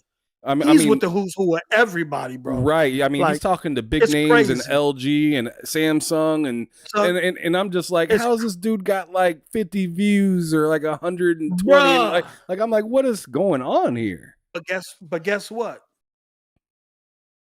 And that's why I pointed him out, because he gonna do him whether it's 50 or 1,000 people. That's a fact. Whether it's 10 people, 5 people, he gonna stream. He gonna be Hip Hop Gamer all day. Yeah, he's all about his resume. He's never shy away from who he is and how he put it down. And he don't care how many watching. It could be 2 or 3 people in the chat. He's gonna be Hip Hop Gamer all day. You know what I'm saying? And that's what I take. And that's what we was talking about earlier when I was saying watching other people platform. I watched him, and I didn't pull it up in some of his live and streams, and I had the same question that you had. I don't see how he don't have 1 million followers and at least 2,000 or 3,000 people watching his stream and stuff, because he's with the who's who of everybody in gaming, right? In music, in TV, in tech, period. So salute to him, salute to Paris, salute to all the. Yeah, thanks for having me, Solo, man. This was crazy. We got it together, but yeah. It is a little wild at some moments, but we still, we continued to keep sailing. And that's what it really is all about when it comes to all of this, is just, keep trying, keep going, keep doing what you can. Yeah. Post Up, thank you so much for finding time within your year, day, month, whatever, to come grace me and be on my show, talk about your history, talk about what you're looking forward to, and where you had and where you came from, and also who helped you get to where you are today. Thank you so much for that. If you could, for me, just quick or not quick or whatever, just let everybody know where they can find you and whatnot. I do have your stuff in the description, so if anybody wants to check out your YouTube channel, check out your Twitter and whatnot, they can hit those links. But I mean, I'm sure some people would like to hear it from you. Oh, we on Xbox. Post space up. You know what I'm saying? Just the name. Post up. You feel me? Then we on Twitter at postup_SOG for State of Gaming. You can find me on YouTube at either Post Up or State of Gaming. I want to thank you, man, for bringing me on your platform. I really appreciate it. I got to get you over on State of Gaming. I know I could be long-winded, so thank you for allowing me to say the things. Just allow me to be long-winded and get my stuff off. But I appreciate you, brother, reaching out, man. We both got to stay consistent. We both got to keep building, and we both got to stay determined in building our platform. And I guarantee you, both of us, the skies ain't the limit when we have a whole backyard of the universe to work with. You feel me? Facts. So that's how I look at it, man. I really appreciate you, brother. Absolutely. And I appreciate everybody for being here today. Thank you so much to those of you guys that showed up, checked out the podcast, subscribed. Those of you that hit the like button and continue to come back and rock with me. Shout out to the members of this channel. Thank you so much for being or taking a hand in supporting this channel. It means a ton to me. I'm just trying to keep growing at whatever pace that I need to go at. I just want to make sure that I'm doing things my way, and also Exactly. and also still given the respect that those viewers that you guys deserve out there. So I really appreciate you guys. Make sure you guys tune in tomorrow for another show. We're going to be doing Bullsitting, which is the name of the show, Bullsitting, with me, Cozy, Matt Likes Games, Loke, my brother. And then and then special guest Callie Rex will be coming through as well. So make sure you guys tune in for that. That will be at 3:00 Central, 4:00 Eastern. That will be a fun, goofy show, and we'll be definitely talking about Starfield because, I mean, a lot of people playing it out there. But last but not least, Post Up, every time before I end the podcast, I always ask my guests to describe gaming in just 3 words. You know what? You and these questions, boy, I love them. I love them. Snuck one You in know right when you there. got you know when you got to move like this. You know you're thinking about something. You're trying to think before you can Panning the say whole something. room. You know what I'm saying? I would say exciting, hectic, because it can be hectic, Facts. but fun. It can be exciting at times. It can be hectic at times. But gaming will always be fun. Those are 3 words. Well, shout out to you, Post Up. Shout out to everybody in the chat and everybody that watched. And shout out to you, to getting new people in here, and also just cultivating a good community around this channel. Thank you so much, everybody. Y'all have a wonderful rest of the night. And as your boy Ham Solo says from TSWS Gaming, make sure that you're keeping it gaming or keeping it moving. Peace out, y'all. Let's go.